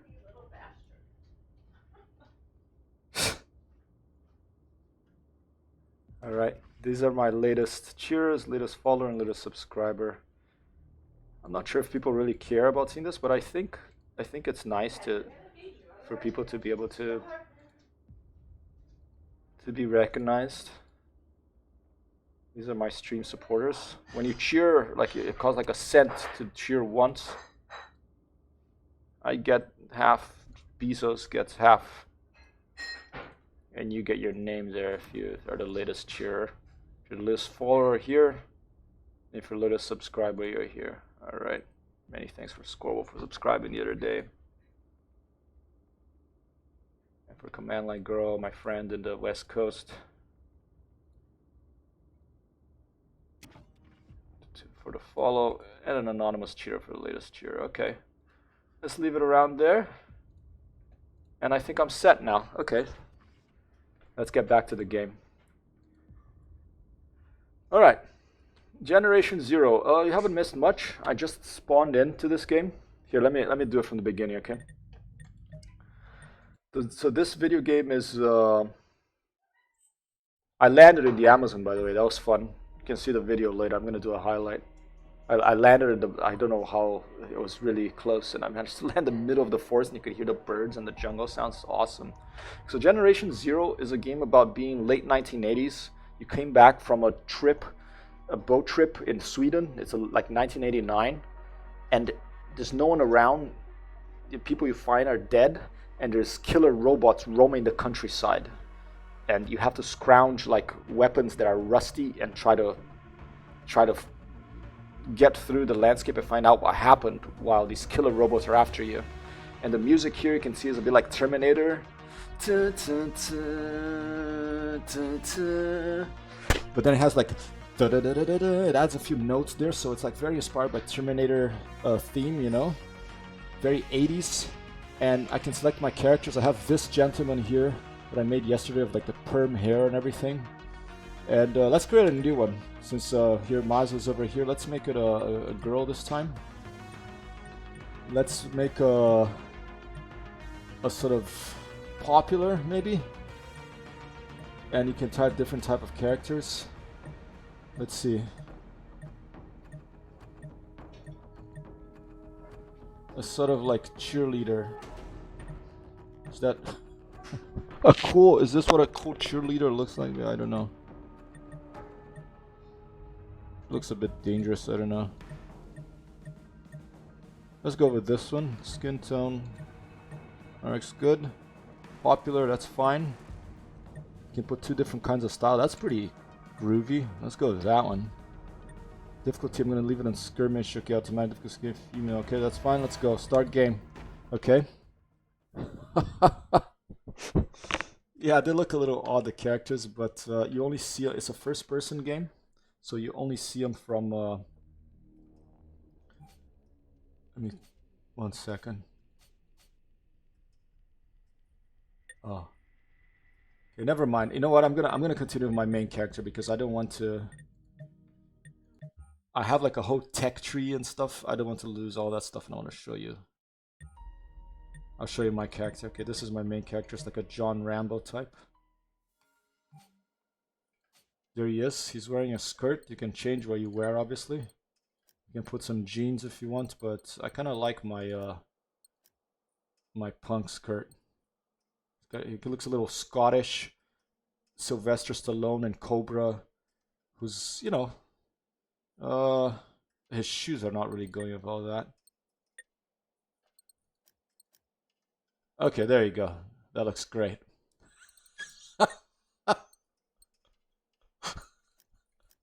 Okay.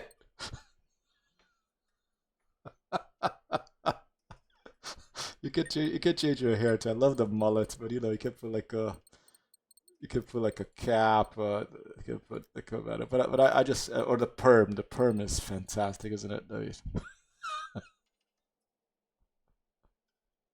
Wow, what a psychopath this guy. Okay, no, let's leave the mullet. Okay, so that's my character. I'm hiding in a safe house. This is the archipelago I'm in. I've managed to pretty much do this whole island here, a selection of little archipelago of islands. We're in Sweden in the late 1980s, and I want to head north. I'm currently right here, and there was a big robot outside. Although we restarted now, so it might not be there anymore. It's like these robots roam around the countryside. There's another main mission over here that I went to sneak around there, and I couldn't figure out where to find that thing. So maybe we'll go back there, but maybe we're gonna. My main goal is to head north. I'm gonna have to find two big bosses around here that roam the countryside: Conqueror of Vestland and the Vandal of the Islands. This is a four-player cooperative game, co-op, so we can play me with up to 3 other people, and it's great gunplay, very scary, great sound effects. Okay, all right.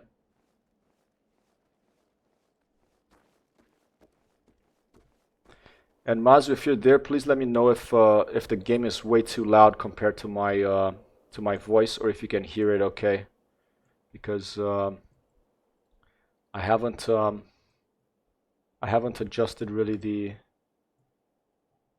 I was playing Microsoft Flight Simulator before. In fact, let me pick up my joystick out of my way here, and now I switched to this, so I haven't done any sound test. Okay, here I'm gonna shoot. Is that loud?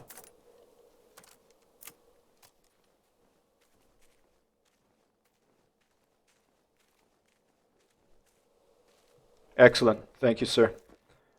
All right. You can get a bicycle. That's the vehicles you can spawn. So you can ride around a bicycle.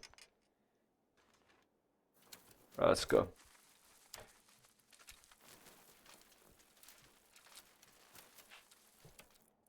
Oh. Okay, let's leave the bike here. I'm gonna go on foot, okay?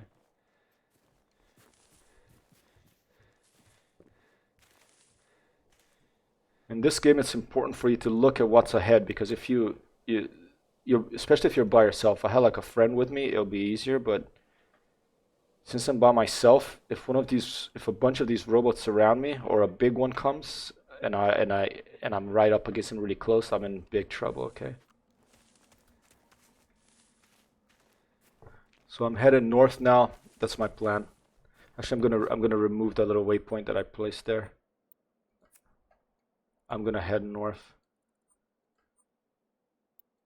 Track, okay.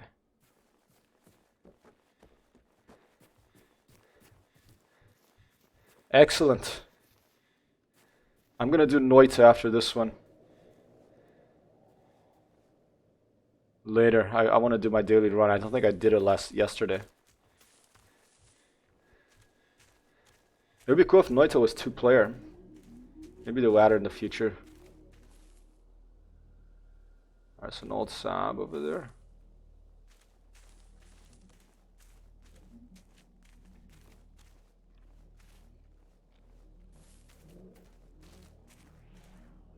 Let me change my category here to generation 0.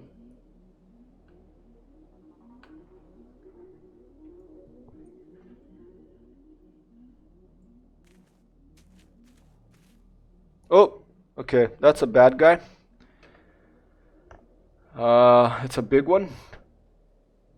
You see his back there around that circle there? Here, let's switch to binos.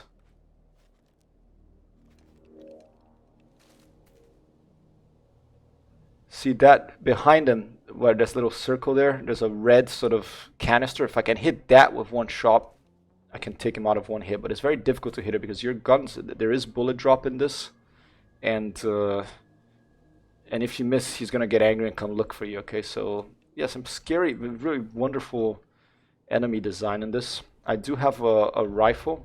Let me get down low. I do have this rifle, but it's pretty rusty. You can see it. Let's take a look at the attachments.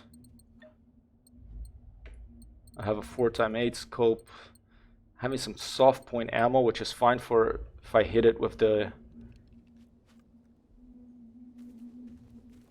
I'm just gonna try it and to give you a sense of the... Okay, there you go.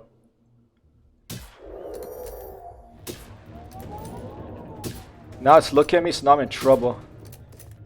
But I'm crouched down, so, and I'm firing a silenced weapon, so he's having trouble seeing where I am yet.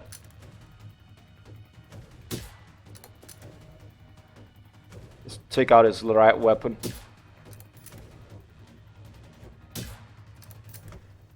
Let's switch ammo to full metal jacket. I only have 5 shots, but since his armor's pointing at me, that's gonna have to do.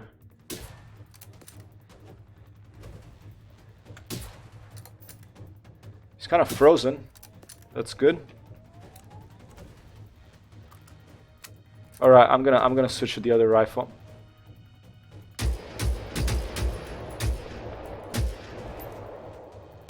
It's kind of frozen. That's good.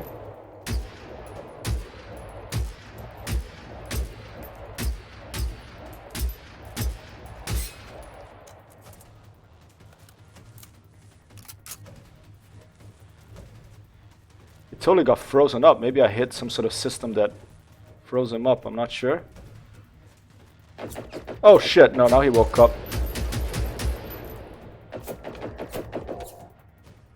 Oh shit, okay, problem.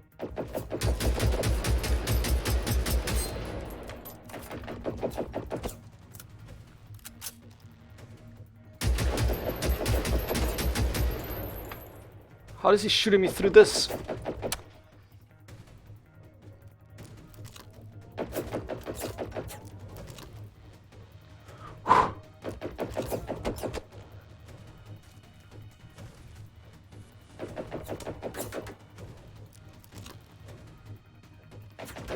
Shh.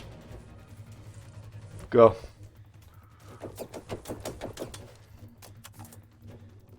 Overconfident.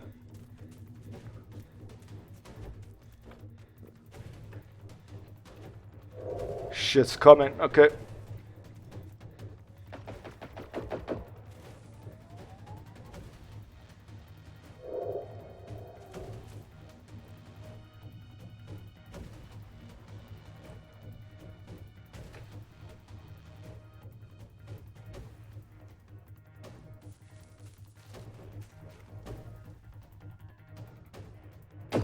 Oh!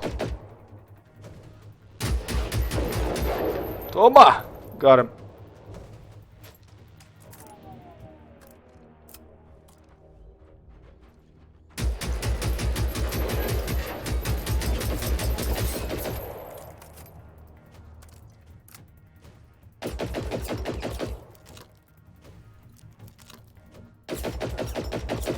Firework.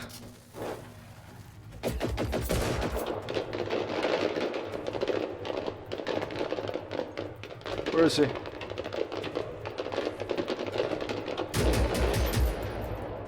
Fireworks distract him.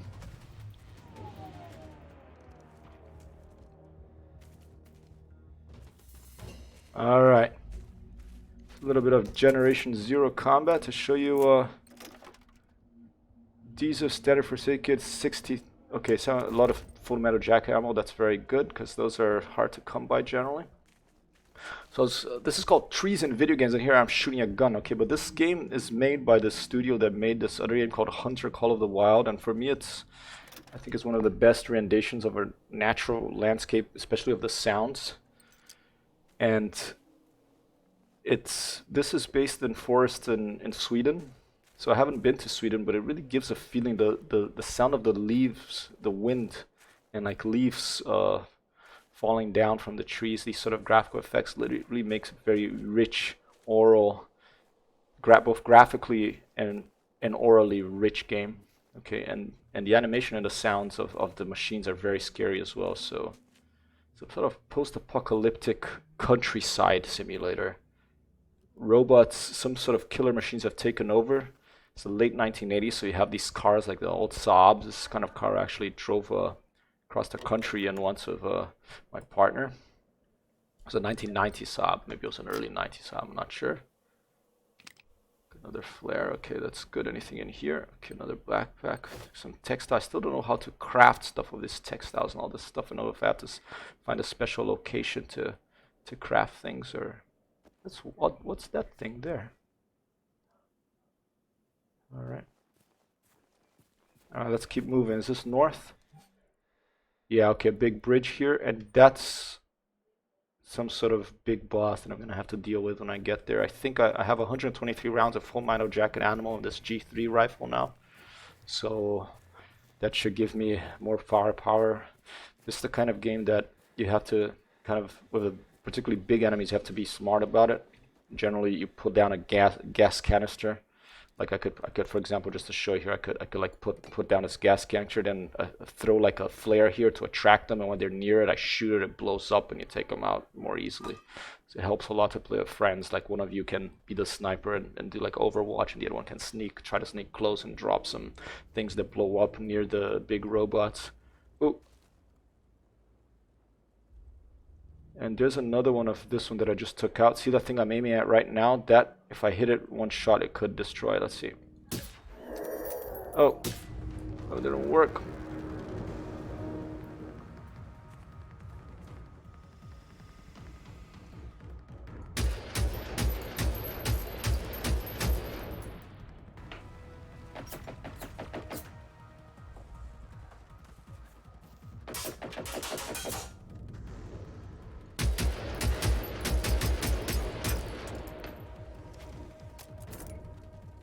Oh, it's right here. Shit. It's going through the cup. Ah! Go! Almost dead.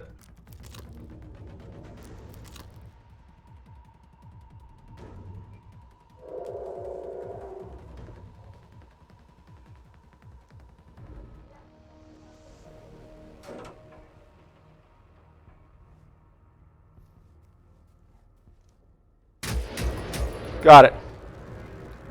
All right. Find anything over here? Getting close to level 10. I'll get like an extra ability point to put into my tech tree, because you have this tech trees, like for example, skills. What was the name of the monster? I think you can look up if you press escape and you go to help. I think there's a list of monsters. That's awesome, dude. Congrats. Making me feel like playing Noita now. Ooh, something coming from behind.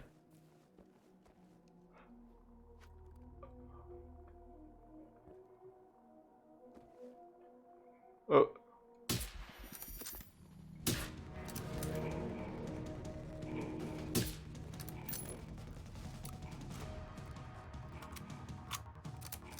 Come on.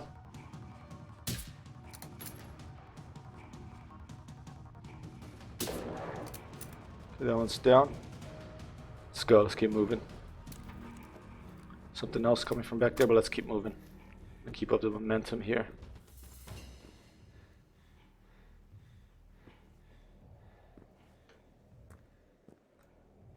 It's not letting me pick this up. Leaves a little buggy. Oh, here you go.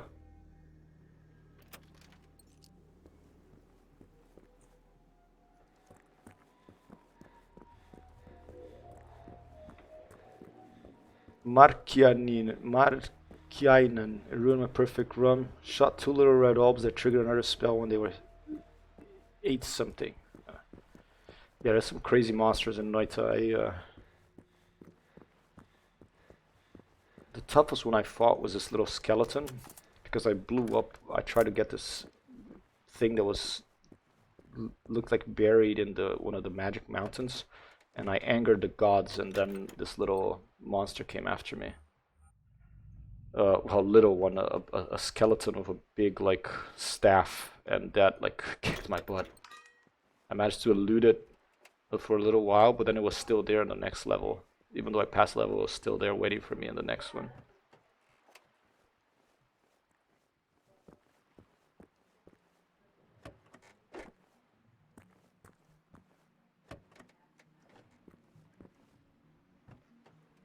Alright, once I get to... My mission is to get here. I want to get to the north. What is that? Side mission? But there's a big thing up ahead. I want to get to the north here. That's my mission for Generation Zero, and then we're going to go to a different game. Talk about, trees in a different game. We're seeing the beautiful trees here in this one, the beautiful natural landscapes. Unfortunately, they are, here you go, there he is. Conqueror Veslan, Stridsmaskin 90 A621, some sort of robot level 3. Fortunately, this landscape is roamed by these robots, so I do have to do some shooting and not just talk about trees.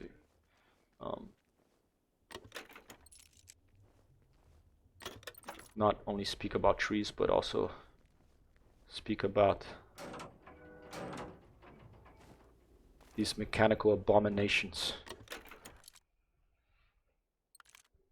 What time is it? Well, 4 already. Alright, my health is pretty low. Let's get it up a little bit. Bottom left there. Not sure what the little... It looks like a balance icon. I'm not sure what that does. Alright, can I pick a different weapon? Let's get a... Instead of the hunting rifle, let's equip a shotgun.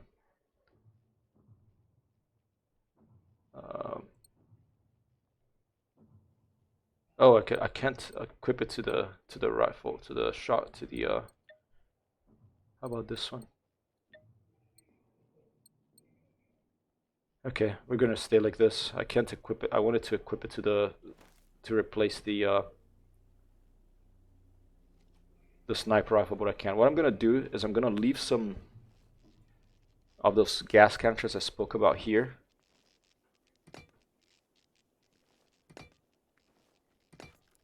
Right, 3 of them.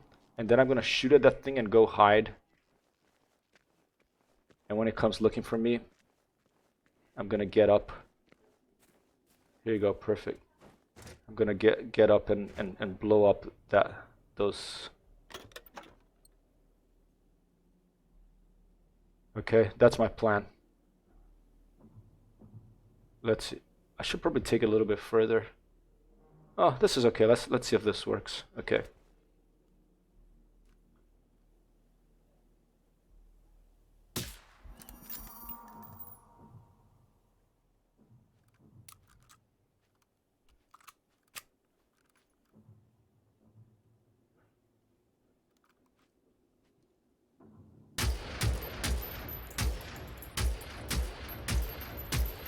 Where are you?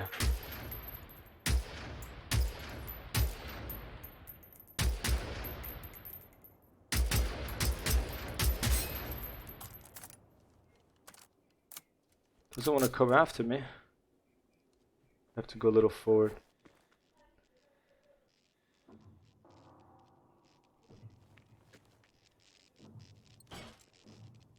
I'll take these scraps. Thank you very much.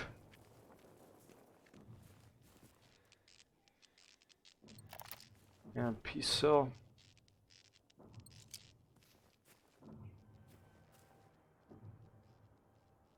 You know what? I think I'm just gonna have to push on him. He's not gonna come here maybe. So I'm going to take my gas canisters and go. Let's get close. I think I'm too heavy now. That's a weight. That's what that's showing. Okay, let's drop some stuff. Let's drop a small EMP cell.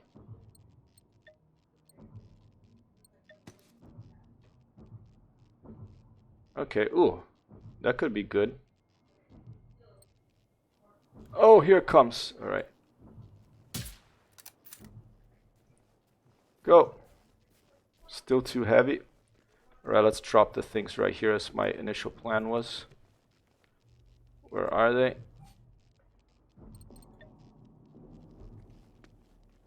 Hasn't seen me yet, which is funny. Oh! Never mind. Go.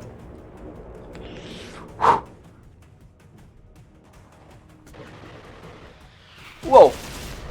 Okay, this is something else. So much for my plan. So much for my plan, okay.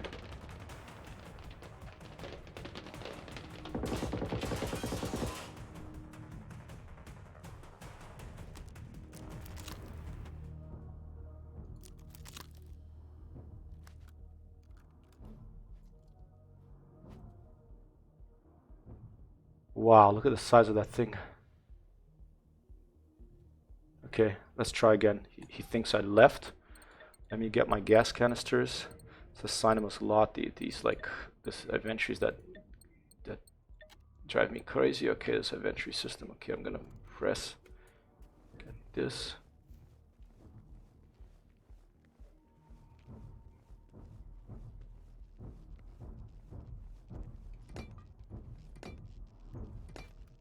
Okay.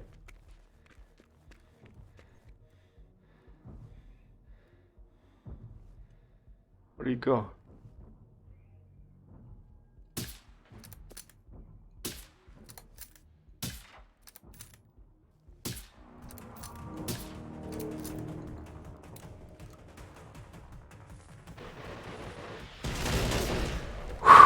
What if that made my gas canisters history?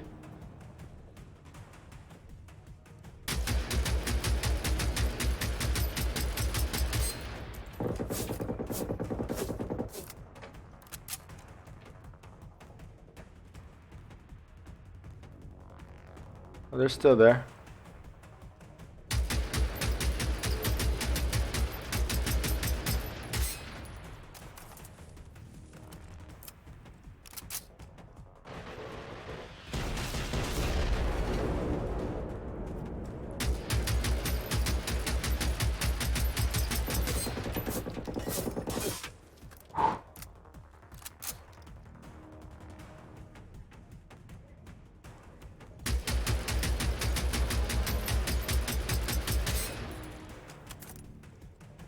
I really like being able to kneel down, but I'm almost done with that weapon.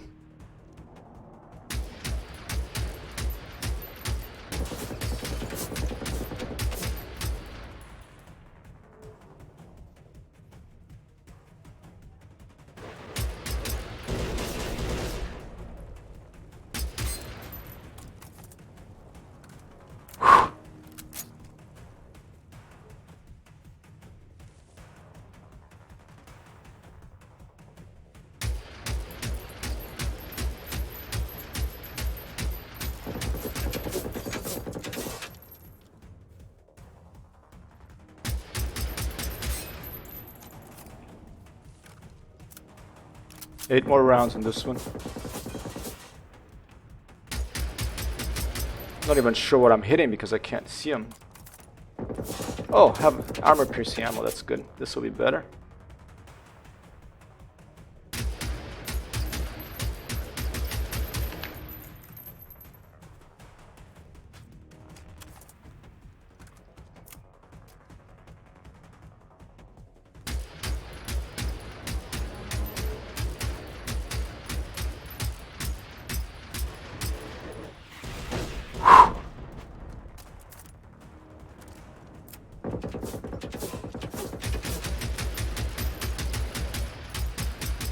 Maybe there's no way to get this guy unless I get some sort of explosive thing on him.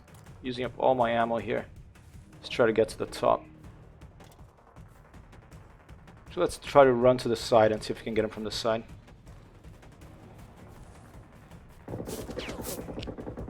He sees me. Oh, almost fell.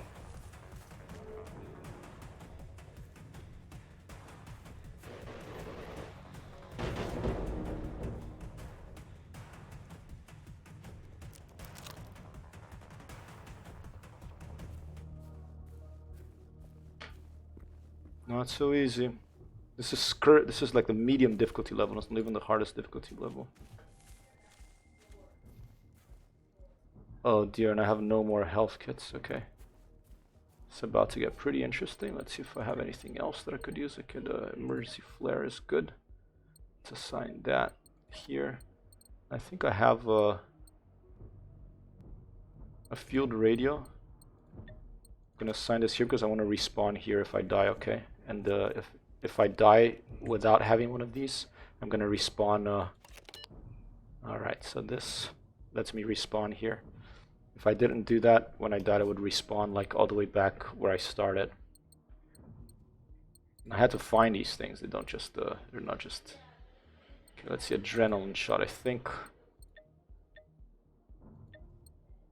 Can't assign to a slot, okay, maybe a small EMP cell? Why can't I assign this one to a slot? Oh, cannot be equipped. Will revive an unconscious player. Okay, so if I die, I think that adrenaline shot gives me a second life. So that's just basically even a bigger backup.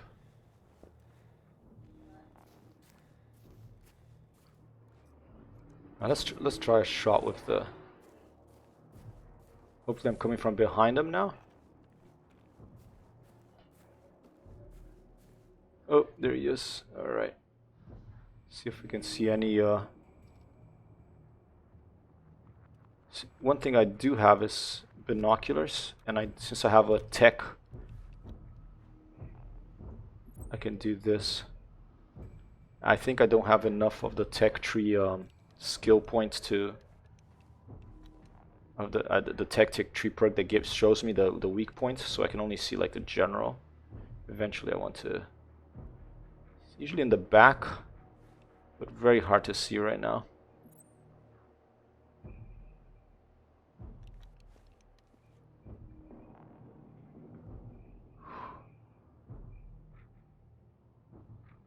Great animation. Okay, here we go. I'm gonna try a shot.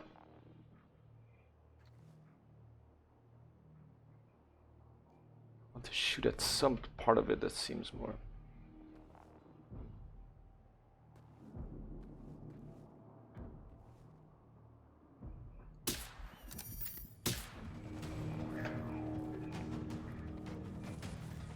I'm just gonna run.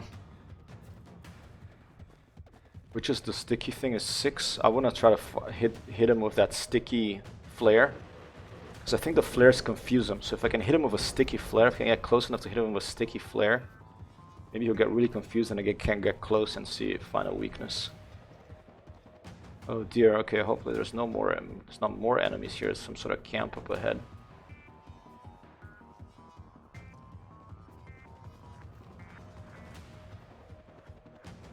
I think this music's a little too much, right? Let me turn it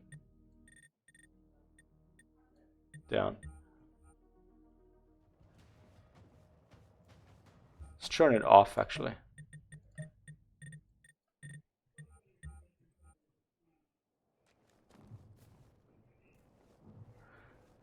Very rare for me to find a video game where I like the combat music. I like the atmospheric music in video games, but combat, very rare. Ooh, okay, rifle. This will work. What is this? Is it the same one?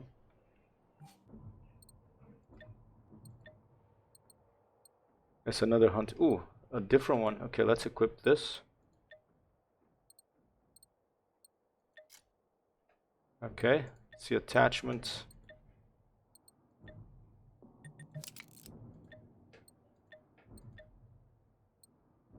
I'm not gonna put any silencer. I'm just gonna put a. This is a more powerful rifle. Let's try this.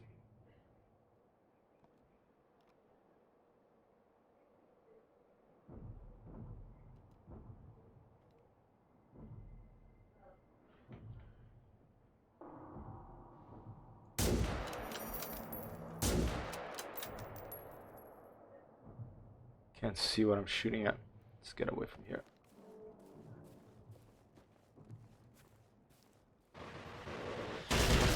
Whoa! Okay.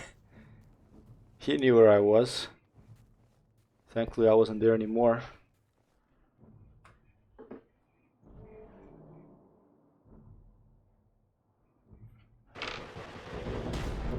Wow. He's pissed. Okay. Well, let's take this opportunity to come down this way and try to hit him with the emergency sticky flare. I think I have to drop some stuff because I'm too heavy right now. I'm gonna drop one of my hunting rifles, this one.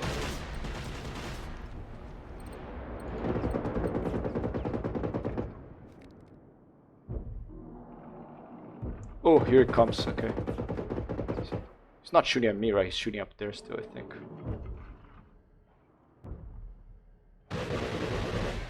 Yeah, he's still shooting up there. He still thinks I'm up there.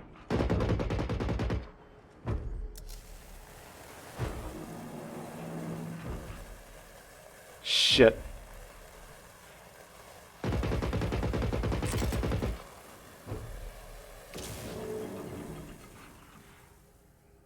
Did I MP like? Oh!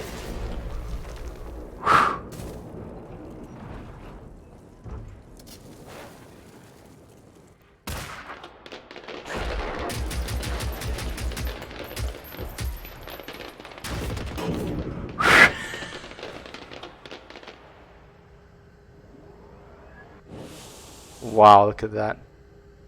Let's revive.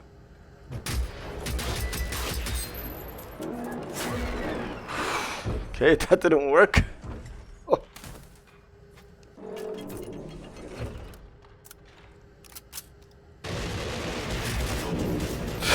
Oh.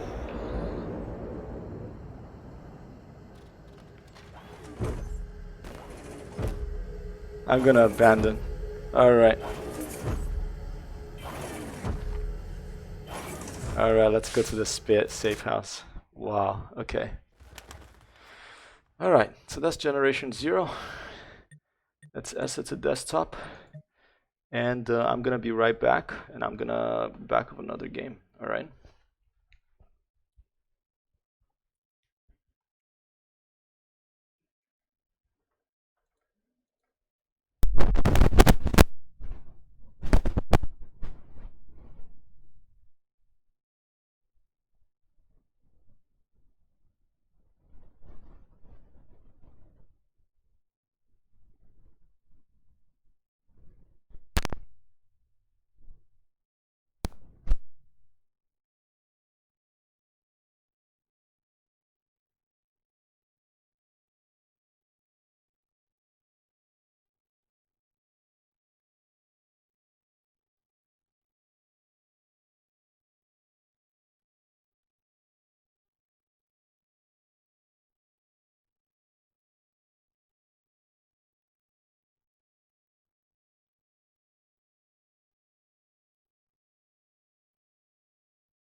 Alright, back.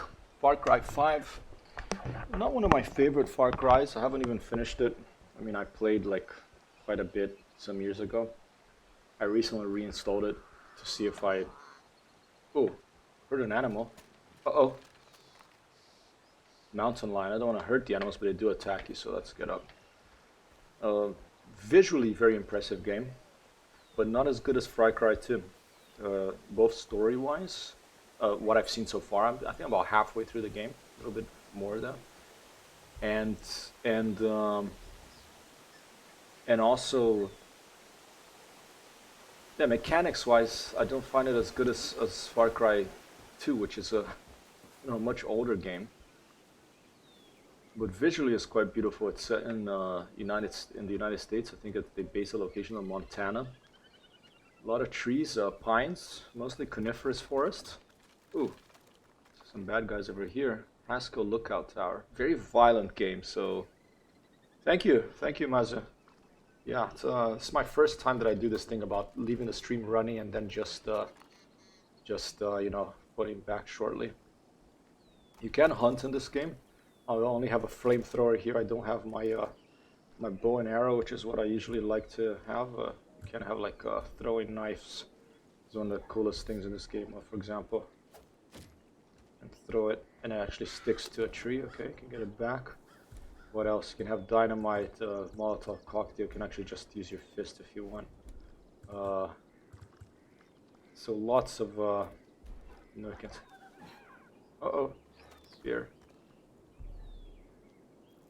Alright, I'm not gonna hurt the bear. You're gonna have to take care of that yourself. I want to go and attack these bad guys over here. So very, very violent game.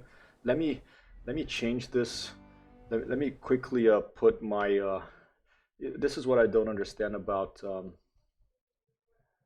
I'm just gonna leave it on. Okay, whatever. If it's violence and, I mean, the Twitch, it has this thing, like this is for children or not, and I usually leave yeah, it's not for children, but is this like adult content or not? I usually leave it off, but I think that people might complain if you see nudity, but if you see violence like this kind of stuff, people generally don't complain. So it's weird. Like nudity is bad, but violence, it's fine, which is a bit weird for me, but it's the world we live in. Some sort of tower here. So the story in this game is that some sort of like cult, religious cult, has taken over this county, and you come in and you basically try to get it to take them out by shooting as many cultists as possible. All right. Okay, this looks like a fire tower. It's better. I'm just gonna stick. Instead of the flamethrower, I'm gonna take this. I think. Yeah, that's better. Sinner Wanted, Ellie Palmer. All right, that's one of the.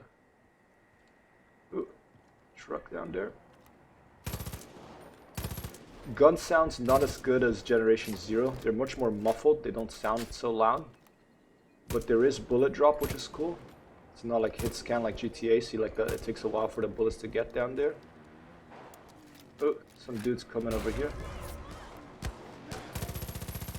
All right. That's them gone.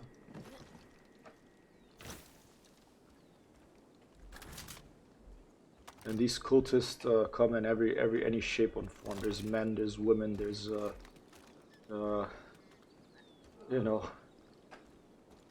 right, let's take this and let's just go for a little rampage. Thanks for the welcome back, Mazo. I don't know if you heard me. If the sound is too loud or too soft, either my voice or the game, please let me know. Let's try to do a mission here. Let's go.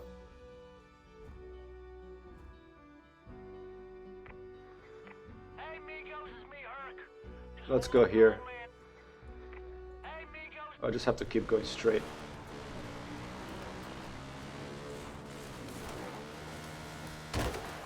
Oh, something out here.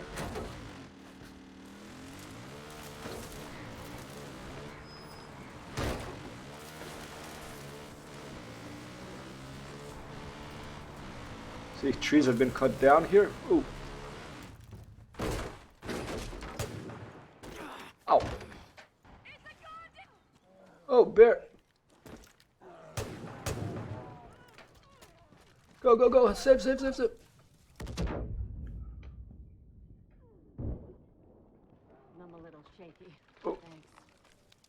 Alright, just like that, you just have to put your hand out and you revive him. It's so like over the top. Okay, the bear is running away. I'm glad I didn't have to kill it. It's a very over the top action game. Let's talk to this lady here. Yeah, I heard gunshots coming from the Elliott house. It sounded like a war zone down there. I wanted to go down and help, but I just couldn't. Can you go? I just want to make sure they're okay. Sure, I have a gun. I'll go down there. Open a map. I don't know if this is what she was talking about, but we're gonna go down here. Oh, missed. There's jet skis, all that great stuff that you have to love about the United States, okay? Loud vehicles. Just kidding. Okay, here we go.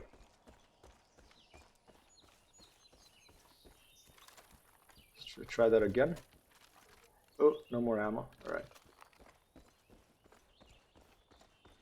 So, trees in this video game are very beautiful. They're generally coniferous. There's many of them. It is a wild area. But they, trees in real life do look the same too, but I find that the distant... I think can you dive in this? I think you could. I don't remember. Oh, here you go. Yeah. I find that the mid... And this is a problem in a few Ubisoft games. The mid-level distance, like for example that area over there, and I have binoculars. It looks a little sparse. The close-up detail looks nice. The distant details looks nice, but the mid-range detail looks a little sparse and weird, which just seems to be a feature of some Ubisoft games the last few years. I don't know if they're all using the same engine and it's a limitation of the engine or something else. Alright.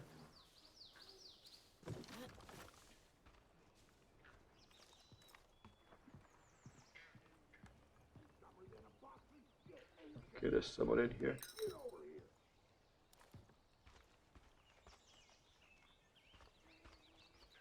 God damn it, as your future senator, I command you to come over here right now. Alright, what's up, dude? You're that sumbitch Dutch was going on about. You a registered voter? Ah, it don't matter. I need help of a different sort. Let's get to the point. You see that steaming pile of disappointment over there praying? That's my loin fruit, Hurt Jr. Dumber than a coal bucket. He takes after his mama. Stupid sumbitch went and lost my campaign truck, Nancy. So named after the greatest first lady to ever serve this fine country, of course. Dear. If the Alright. Obama-loving libtards find out I can't look after my own property, I can kiss this Senate run goodbye. Now, seeing as you're on my land, and I didn't kill you even though it's well within my rights as a red-blooded American gun owner, I say you owe me. Help numbnuts get my truck back so I can start focusing on my campaign again. Wow, he actually talks about Obama. Junior, someone's here to help you. Try not to fuck it up. I'm not gonna do this mission. I don't like this guy. Look at this. Spray to the flag. What the hell? What's this? To be a member of the cult of Herc, you have to fucking rock at all times, snipe back 7 brews in 5 minutes, and be named Herc. See, the humor in this game just falls flat. I don't find these guys funny. I don't find that guy's comment funny. So I don't know what happened in this video game. I'm doing great. You come from my goddamn gonads, son. I don't ever need your... But so I don't even want to do this mission, and I'm not gonna do it. I'm just gonna take his car. See you later, dude. Oh, I can't even take your car. All right. Well, let's do this then. What the?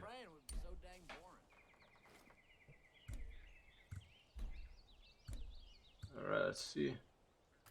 Remote explosive. Let's do this.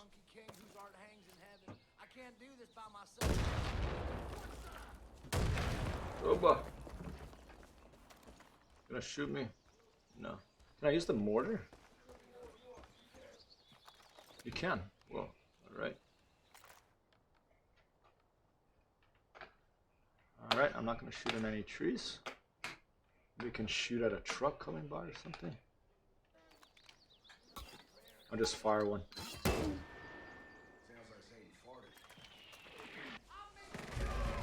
Oh. Where did these guys come from?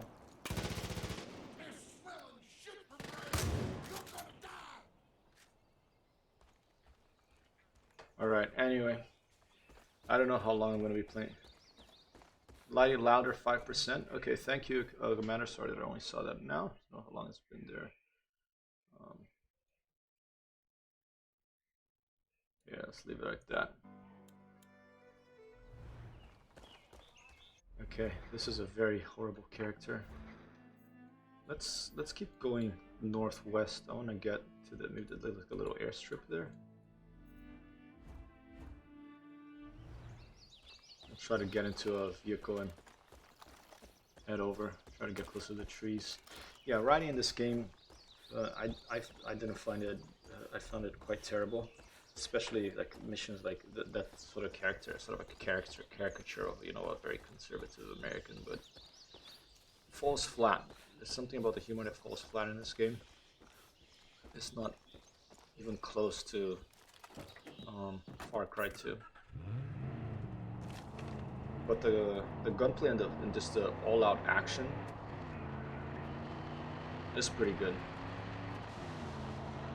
But that's not enough to carry it. Okay. Nice to be among trees though. There are some bigger forests that we can go to, some redwoods. I haven't been to this part of the map yet. Oh. There you go. Oh. Alright.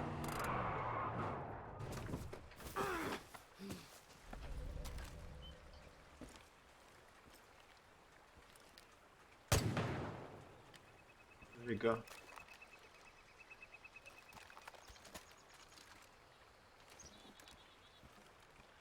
Alright, I guess they're gone. Let's just keep going. You're welcome, Mazu. Thanks for dropping in, dude. I'm having a very slow day. It's only you and me watching this. You know, streaming, you know.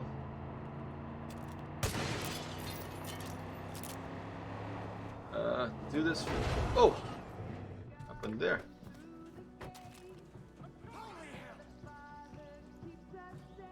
Oh!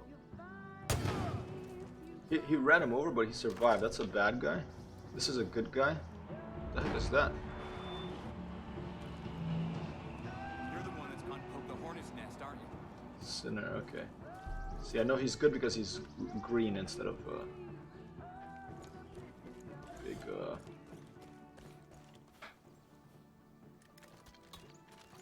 I need a sniper rifle. Let's just keep going. Alright, let's take an airplane and try to find a big forest. And once I find that, I'm gonna switch games again, and I'm gonna show you another game of trees. Maybe I even switch to Elite soon. I know it's hard to believe, but there are some trees in Elite, and they're not in a planet. You can only see them from far away.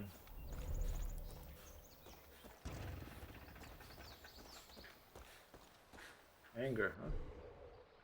For fuck's sake, Ross, you broke the damn generator again. How the hell am I supposed to open the door and get the plane out? I'm off to Shep to come and fix it. I swear to God, if you left the skylight open again, I'm going to fire your ass. So that probably gives me a little clue that there's probably a skylight that I can access to open this. So this is like one thing they have in this game that's okay, you know. They have this. You can find these stashes to find better gear. Okay, there's another clue to try to get on the roof. How the hell am I gonna get on the roof? Maybe I have to climb up that tower and jump from it, and you have a parachute in this game, and land on this. So let's try that out.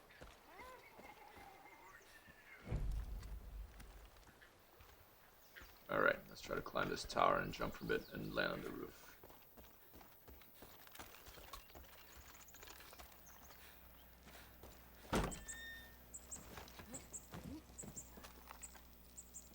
Alright, grapple. Jump. Ascend.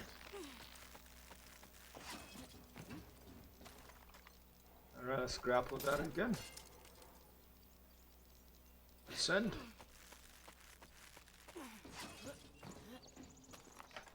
Is there another one? Yes, there is. Grapple. Eagle flying up here. Some nice wildlife animation in this game. Alright, it's a good area to see trees from. But you see what I'm talking about? Close distance is alright. Far distance, okay. Middle distance looks a little weird. Or maybe it's just me, I don't know. Best vegetation that I've ever seen in a video game. Red Dead Redemption 2. I may be streaming that for the first time later today. Ooh. Oh! What the heck is that? The eagle attacked me? Ow. Okay, that wasn't very nice. Go away, I don't want to shoot you, so just stay away, okay? Maybe there's a nest here. Okay, here we go. I'm gonna jump. Parachute. Oh!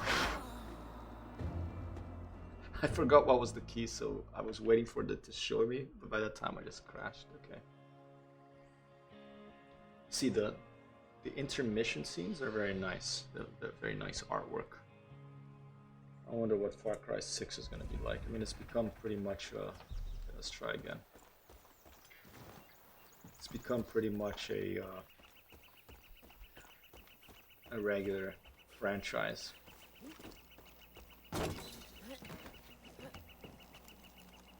2 is the best. 3, I never played 4. I heard 4 was alright. 3 was okay, not great. One of the criticism of the Ubisoft games they have is their you know, open world icon clearing games that you just keep going to these little icons in the open world and climbing things and killing bad guys. But, you know, that's what most video games are like, so fair criticism, but a lot of video games are like that, so.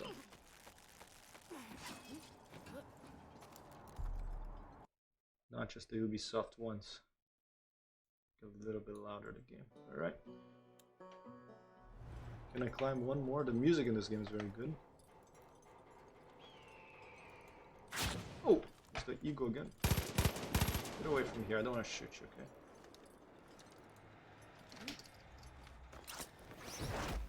There you go. Shift, wingsuit. Parachute. Got it. Alright, there's a poor dead pigeon there. What's going on in here? An airplane?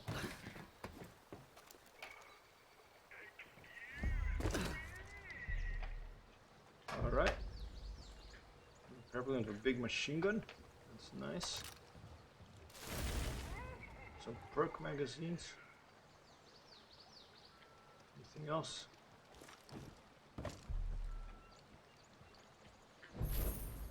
Bunch of money, I'll take that. Let's see what I missed. Hey, Lansdowne Charters.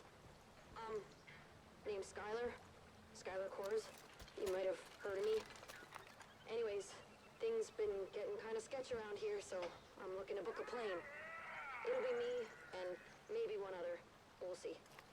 I can pay you lots, more than you can imagine, but I just need some time. I just need to catch him. Then we can get out of here.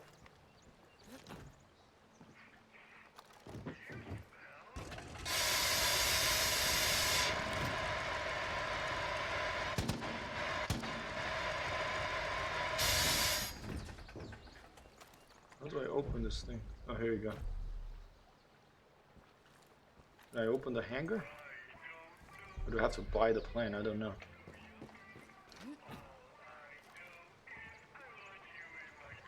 Inside search zone. I have to find something over here.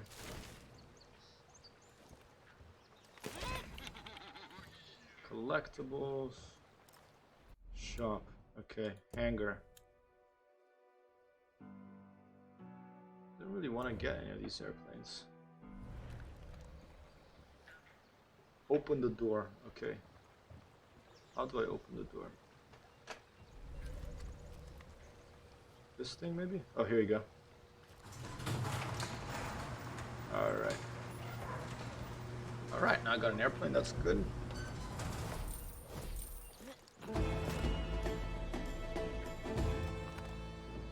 Alright. Here we go. Very simplistic shooting this, okay? but here we go.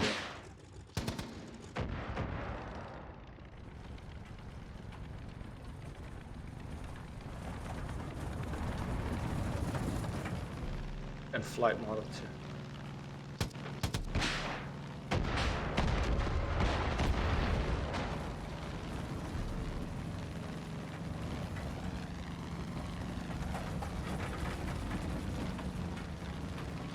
Pretty good sound for the airplane. Bomb review.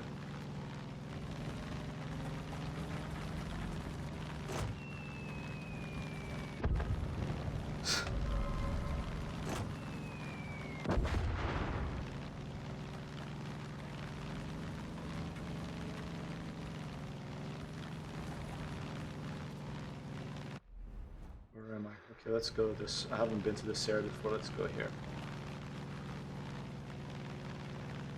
No worries, dude. No need to say sorry. Thanks for joining in.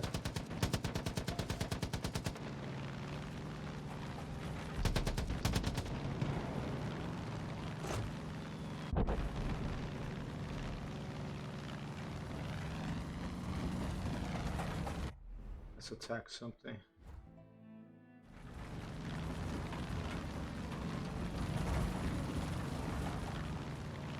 Some smoke up there. Alright. It's so weird to accelerate a spacebar.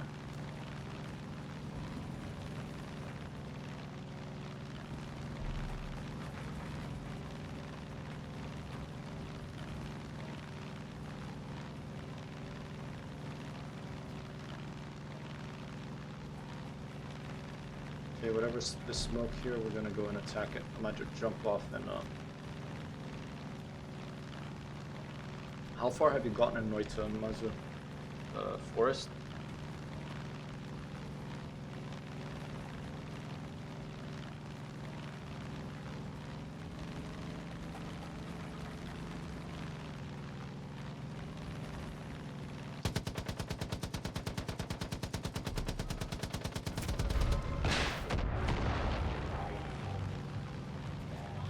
Alright, found an enemy radar, enemy outpost. These are the classic Far Cry things now. Ever since 3, they have an enemy outpost.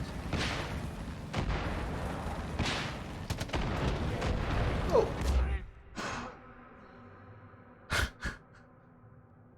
Not doing too good. Yeah, that's the furthest I got to. Let's see, if I spawn nearby this place, I'll try to take it out. Take out the outpost. If not, I'm gonna switch game again because, yeah, Far Cry 5 didn't get me. Ooh, we're spawning an airplane. Alright. Where's the outpost?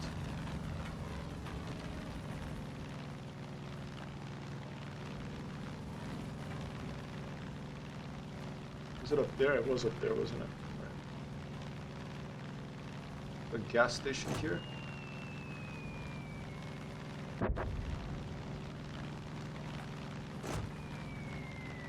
See, and this is another issue of this game, is that if you're not close to an enemy, if you're too far, they just spawn in and out.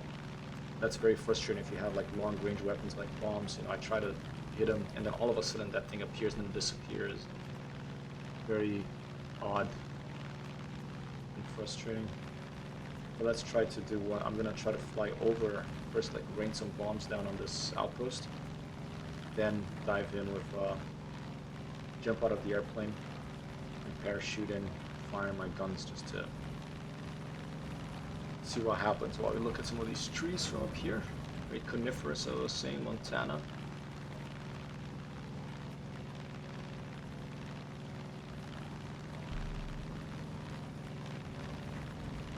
Alright, here we go.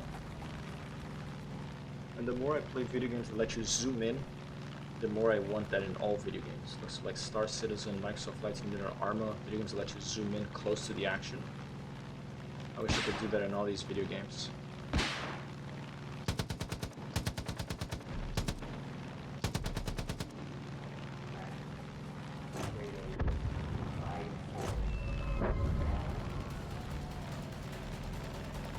Alright, liberate the code outpost. Right.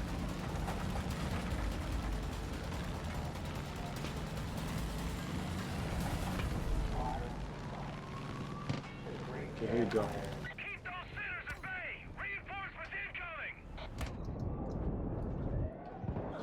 Oh.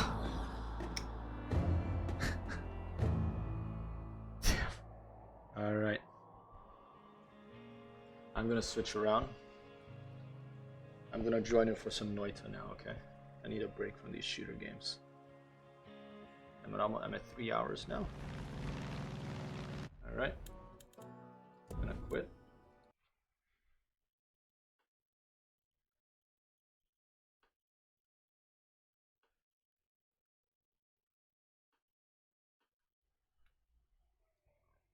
And here I go. Let's fire it up.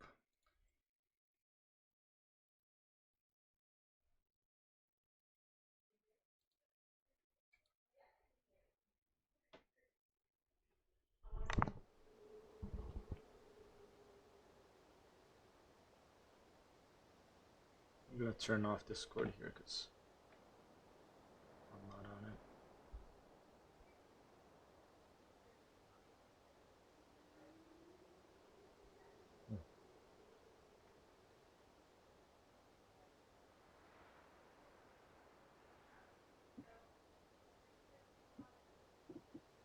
Alright, daily run.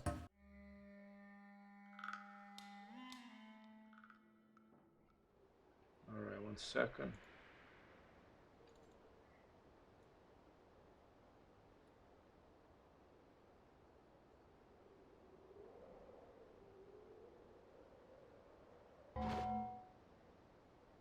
And here we are.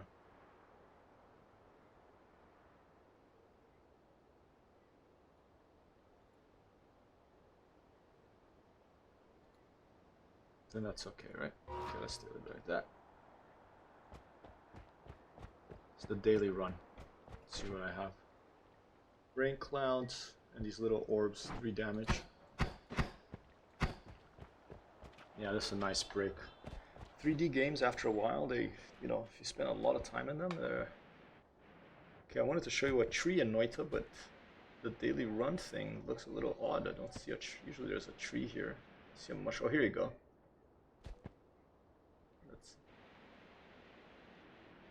Here's a tree, alright? Even though it's nighttime in Noita, I really like that they put these trees here in the beginning. And I like that you can see the roots of the trees. Here's another one. See? Like the Far Cry 5 one. Coniferous one. This one is a little burnt up though. There's some bushes. And this here is a giant tree. See, it's wood.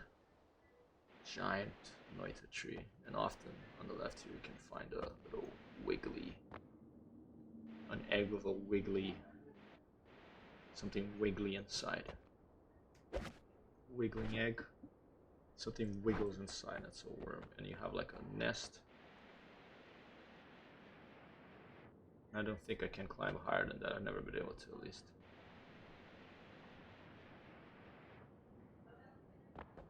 Alright. Big tree in Noita. That's the Noita tree.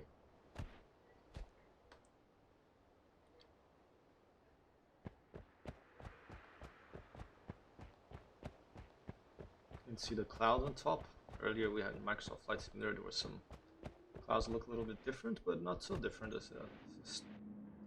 look more photorealistic and these look more stylized. But same kind of like puffy little lowish clouds. Ooh, am I going to be able to climb here? Yes. Very odd beginning thing here. Let me give my ears a break. Ooh.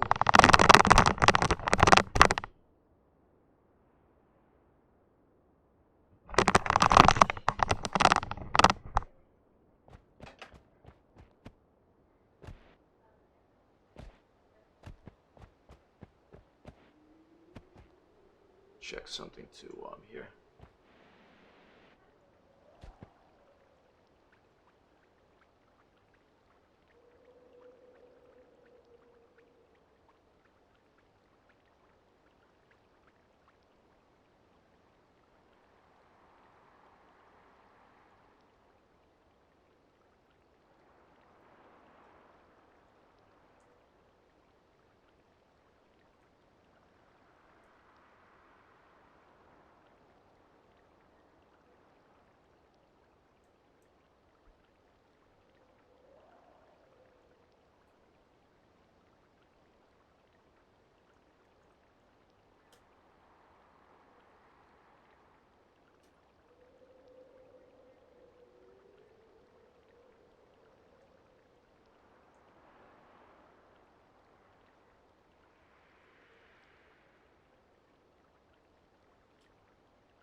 Alright, I'm back.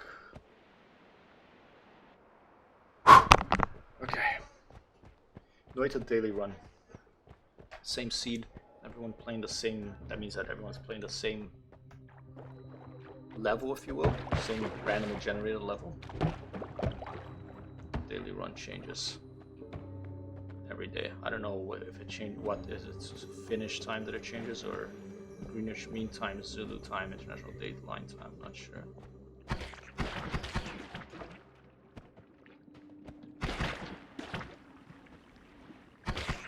My nemesis. Toxic sludge firing little. Oba. I want that, but I don't want to burn up, so I'm not gonna take a little gold.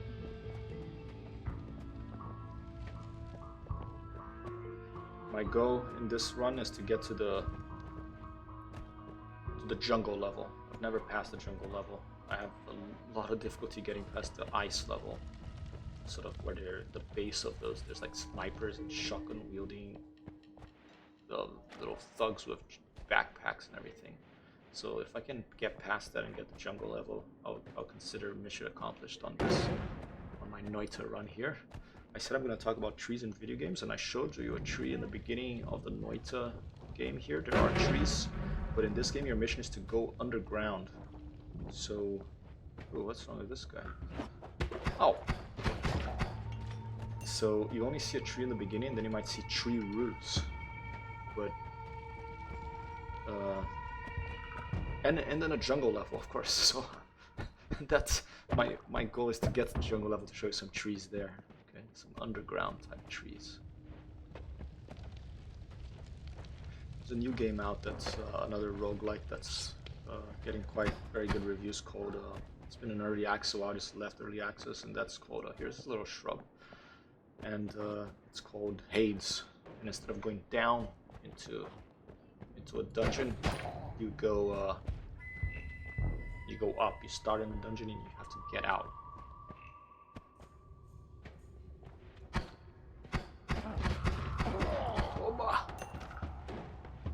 Oh!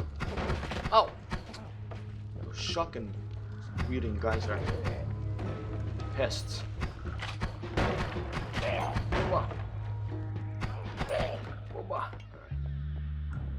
Cover myself with blood, because blood increases your chance of critical hit, okay? You sense an increased chance of attaining critical hits if you're bloody.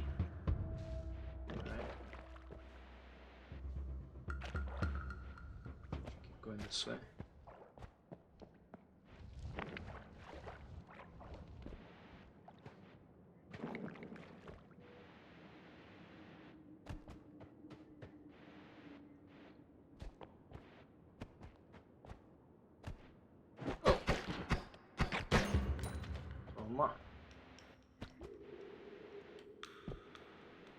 Portuguese sounds a little like Finnish, actually. A little like Russian, apparently, I've been told.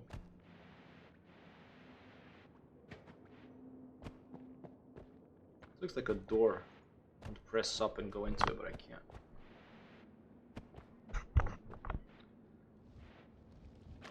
Just think about the next piece of equipment I want to get for streaming. I think it's going to be headphones that don't heat your ears as much as the ones I currently have. I can put on my little my Apple ones, the iPhone ones, but then I have to use this other mic, which is sort of in front of me, so either headphones that don't heat my ears so much, or a mic stand for the other mic that I have, so I could use the Apple ones. Go under here. In fact, I'm gonna do that now, I think, because my ears are getting way too hot. Alright.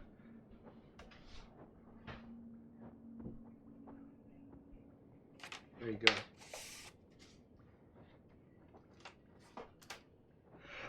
Get a different mic. I'll be right back.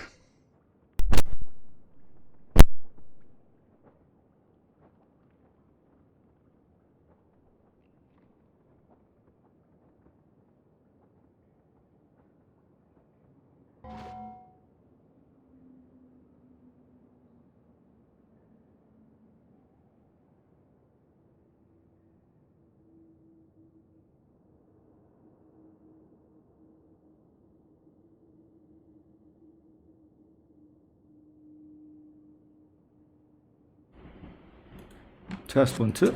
Okay. Alright. Okay, yeah, my ears were burning up. Alright. Oh, excuse me.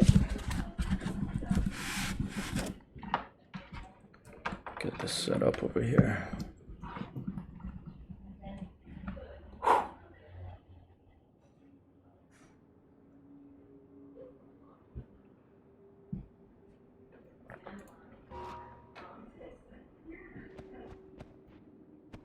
You ever play? If you're still there, Mazu, have you ever played a game called Worms?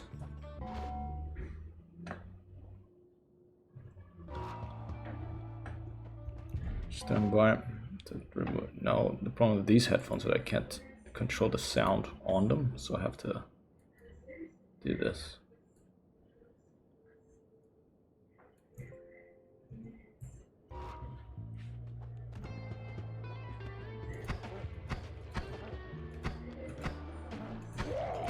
Toma. Alright. Toma.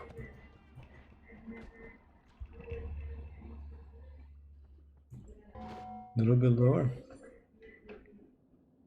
Excellent, we should play that sometime. I think we could play that in your computer, right?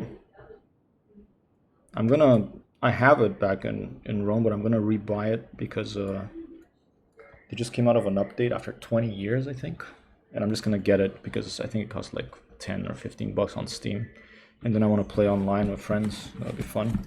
My brother used to love that game. We used to play a lot together. Worms Armageddon. Okay, this mic here is going to drive me a little nuts too. Let me sort this out. Give me 1 second. There you go. Yeah, because it's turn-based, you know, it runs in older computers. Let's maybe set up a Worms Armageddon night. We could play me, you, if anybody else wants to try. I think that's only me against you, right? Or can we go against the computer together? I think we might be able to. It might have like 4 teams, 2 computers, and me and you. That could be fun. Or we can go against each other. That's fine. I had many a night of staying up till 5 in the morning with friends playing Worms Armageddon. Because the other day my brother was seeing me play this and he's like, is that Worms? Because he loves Worms, you know. And it's like, and whenever he sees a pixel graphics game, he's like, that's Worms. Well, I feel better now. It's like that those headphones are like overheating really overheating my ears. I really need to invest on a because these headphones, I lose all the bass, so the sound's not great, but my ears don't burn up. Oh, I really like how they animate the little shotgun shells. It's really well done.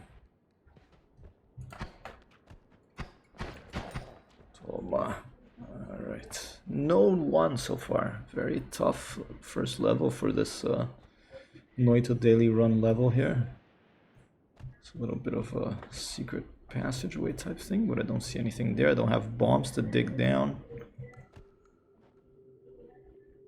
Cool, man. Yeah, let's do it. Toma. Let's bathe ourselves in blood to increase the chance of critical hits. Oop, here's the little tabula samaragatina. I can cross here with by using my I just demonstrated here. I can put like cloud and it'll let me go through the lava, but I'm not gonna do that because I don't want to jump too many levels, because when you jump levels, I lose the chance of finding more powerful spells, more powerful wands with spells. Oh, and I want to find as many powerful ones as I can before I go down further. Okay, and here's one. I'm down to 27 health though, so I am going to go down after I get this, I think. Oh, arrow! I like the arrow ones. Whoa, whoa, jeez. Whew.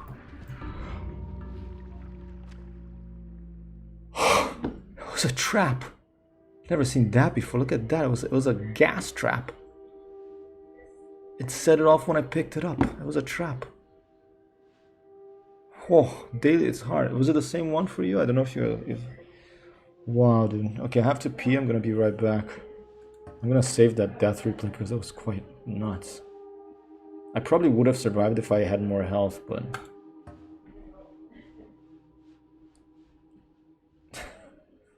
no worries. That's pretty awesome though that we can do daily runs and then we can all see how far we've gotten. I'm really excited. I really hope you get your. I think you should prioritize getting your gaming PC so that we can play video games together. Because for that Generation Zero, for example, I need help from someone to take out those big robots. I mean, I could try to sneak on them and try to find out or Google, but I don't want to Google. I want to find out for myself or a friend how to destroy those things. All right, I'm gonna be right back. I'm gonna go pee. Yeah, acid is nuts, huh? So let me turn off my camera real quick. Turn on my back shortly thing. And I'll be right back. Test 1 2. Test 1 2. See if I'm muting myself. Oh, here we go.